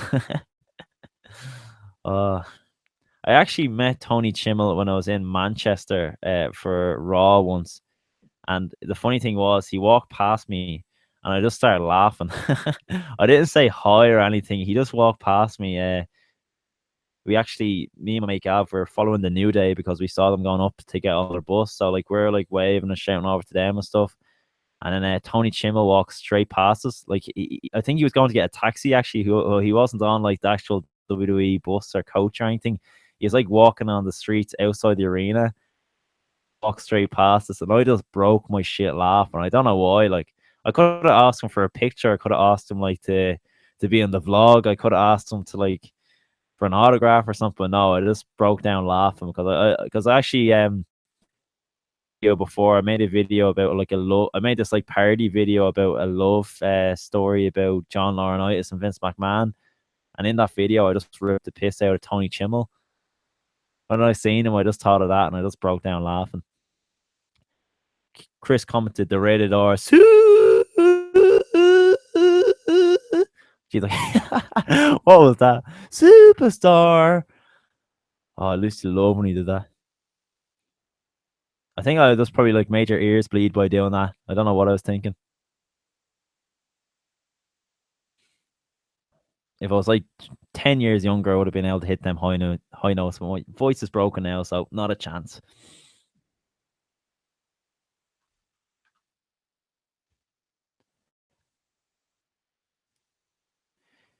Jamie says AJ should go to Raw and Reigns go to SmackDown. That's not a bad shout at all, man. It's nice to mix things up sometimes, and it's always good to have the big names change shows so they can work with new talent. I think that some of the matches actually got like some of the matches on Raw, especially, like they seem to have a lot of the matches, like same matches every single week. And that's sometimes where the draft can be a bit of a pain because there's not enough talent to kind of freshen things up. times I've seen Sami Zayn versus Kevin Owens? How many times we've seen Chris Jericho versus Sami Zayn? How many times we've seen even Reigns versus Strowman and stuff like that? Like, it seems to happen every single week. And then like Gallows and Anderson versus Sheamus and Cesaro. That match must have happened about 50 times. Cesaro, how many times did they go against each other since the draft started? Like, it's crazy. See, what they should do is they should just make Tony Chimmel world heavyweight champion and have him defend every single belt. Have him be the Raw Women's Champion, the SmackDown Women's Champion. Have him be the Cruiserweight Champion. Have him be the Universal Champion. Have him be the Intercontinental Champion. Be the United States Champion. Be the whole goddamn show. Then the ratings will go through the roof. That's Tony Chimmel for you. Guaranteed ratings. I'm only messing. Chris says, I don't get why people hate Michael Cole and Roman Reigns. Michael has Vince in his ear and Roman's is told what to do on the ring. People should really be hating on Vince. That's a very good point, man. That's a really good point. I think I mentioned that in a video before, especially about Vince being in the commentator's ear. I suppose, like, that's one thing Vince won't tell the commentators to do. He won't tell them to chat, like, have a laugh. Like, I remember it used to be really bad actually when Cole and JBL were on commentary together, because they used to just like wander off and start talking about random shit, and that's not something Vince would tell them to do. I'm sure Vince isn't telling them either to just say Roman Reigns has Sami Zayn in a headlock. He's not telling Michael Cole to tell about the pressure being applied or how the crowd are reacting to it or anything. He could be just telling them to, like, he could just be telling them to, you know, talk about the network or plug like the next WWE 24. Or, you know, I'm sure he's not always giving them the best advice, but one thing that really pissed me off, actually, if you haven't watched it before, guys, go check it out. It's on YouTube. It's a documentary called Beyond the Mat, and in this documentary, actually, I think it was recorded in 89 or 98 or 89 or 98 or 99, I should say. And it's pretty much a behind the scenes of like what it is to be like what it's like to be a professional wrestler. And the guy doing this documentary followed a lot of different stories within the documentary. He followed Jake the Snake Roberts and how he was battling his demons at the time, even back then. He followed Mick Foley, and in this documentary, like they're behind the scenes, like at a Raw back in the day. It's actually a documentary where they show like what happened when Mick Foley's family are at ringside, and they're watching him get like a chair smashed over his head by The Rock at King of the Ring, or was it? Oh, it's Royal Rumble, sorry, 1998, and like how they reacted to that, showing the family are screaming at the ringside and stuff like that, and they can't believe how violent it is and stuff like that. But during this documentary, because at the time JR had he has symptoms of it, but he has Bell's palsy. That's where your face kind of droops to one side. It's like after you have a stroke or anything like that. But what the problem was, Vince didn't want JR out on commentary because he thought his face was too. I know this sounds bad, but this is the story Vince or JR told before. He thought Vince JR's face was too messed up to be on television, and he didn't want him out on television. So what he had Jim Ross backstage telling Michael Cole and Jerry Lawler what to say. So you'll actually see in this documentary, just say The Rock hit Mankind with a chair. Backstage, JR's in the gorilla position, and he's just there telling Michael Cole how to react to it. So he's saying like, it's like, my God Almighty, that must hurt. Like, just whatever, you know, whatever comes out of JR's mouth is what the commentary team say word for word. So if he says to say, you know, like, oh my God, what was that or whatever, the commentators say that, it will show them at ringside saying that straight away. Like, they're like, he was pretty much commentating the whole show, and they're just every soundbite he was saying, that's what Jerry Lawler and Cole would use. So it's stuff like that like bit of an asshole sometimes as well. Like, I know we have like, I have so much respect for Vince because, like, you know, WWE obviously wouldn't be around without him and stuff like that. But some of the stuff he's done, like especially to JR, like it really is heartbreaking because, like, to think that he kind of used him like that, they wouldn't put him out on television just because he had a heart condition, and not even a heart condition. He had the heart attack, and then he had Bell's palsy, and Obviously, that makes you look like your face is drooping to one side. They didn't want them out on television for that, so I thought that was a bit harsh. Like, obviously, he would have been still fine to commentate, but they decided to just hide him backstage and be a part of the show. But obviously, people didn't know that he still was doing such a big part of the show. Chris says the Hall of Fame pre-show is on. Ooh, snap. Better give that a look. Oh, shit. I think Byron Saxton's hosting that, isn't he? I might give that a miss, so. But your one, Maria Menounos, or whatever her name is, she's actually pretty good. I like her. She's the celebrity that actually like does her research on wrestling, which is good.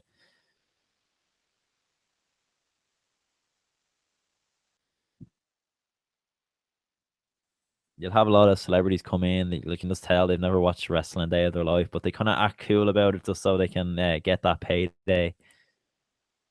Don't know how many times we've seen like what's it say, the Raw hosts and stuff like that just come in and do like a shitty job because they know they don't give a shit about wrestling or anything like that.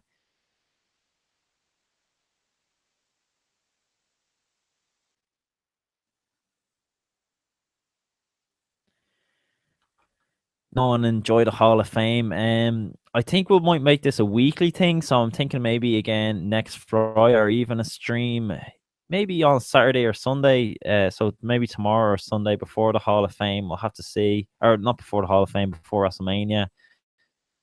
Might actually just wrap the stream up here, guys. We can go enjoy the pre-show. Hope you guys enjoyed the stream. Obviously, we haven't done one in a very long time. Thank you for everyone that joined the stream. We've had Daniel in, Dazzy Boy, I think it was, or Daggy Boy. I can't remember at the start. We've had Laura. We've had Saoirse. We've had a good few people in. We've had I can't remember the other lad's name. It was, check now.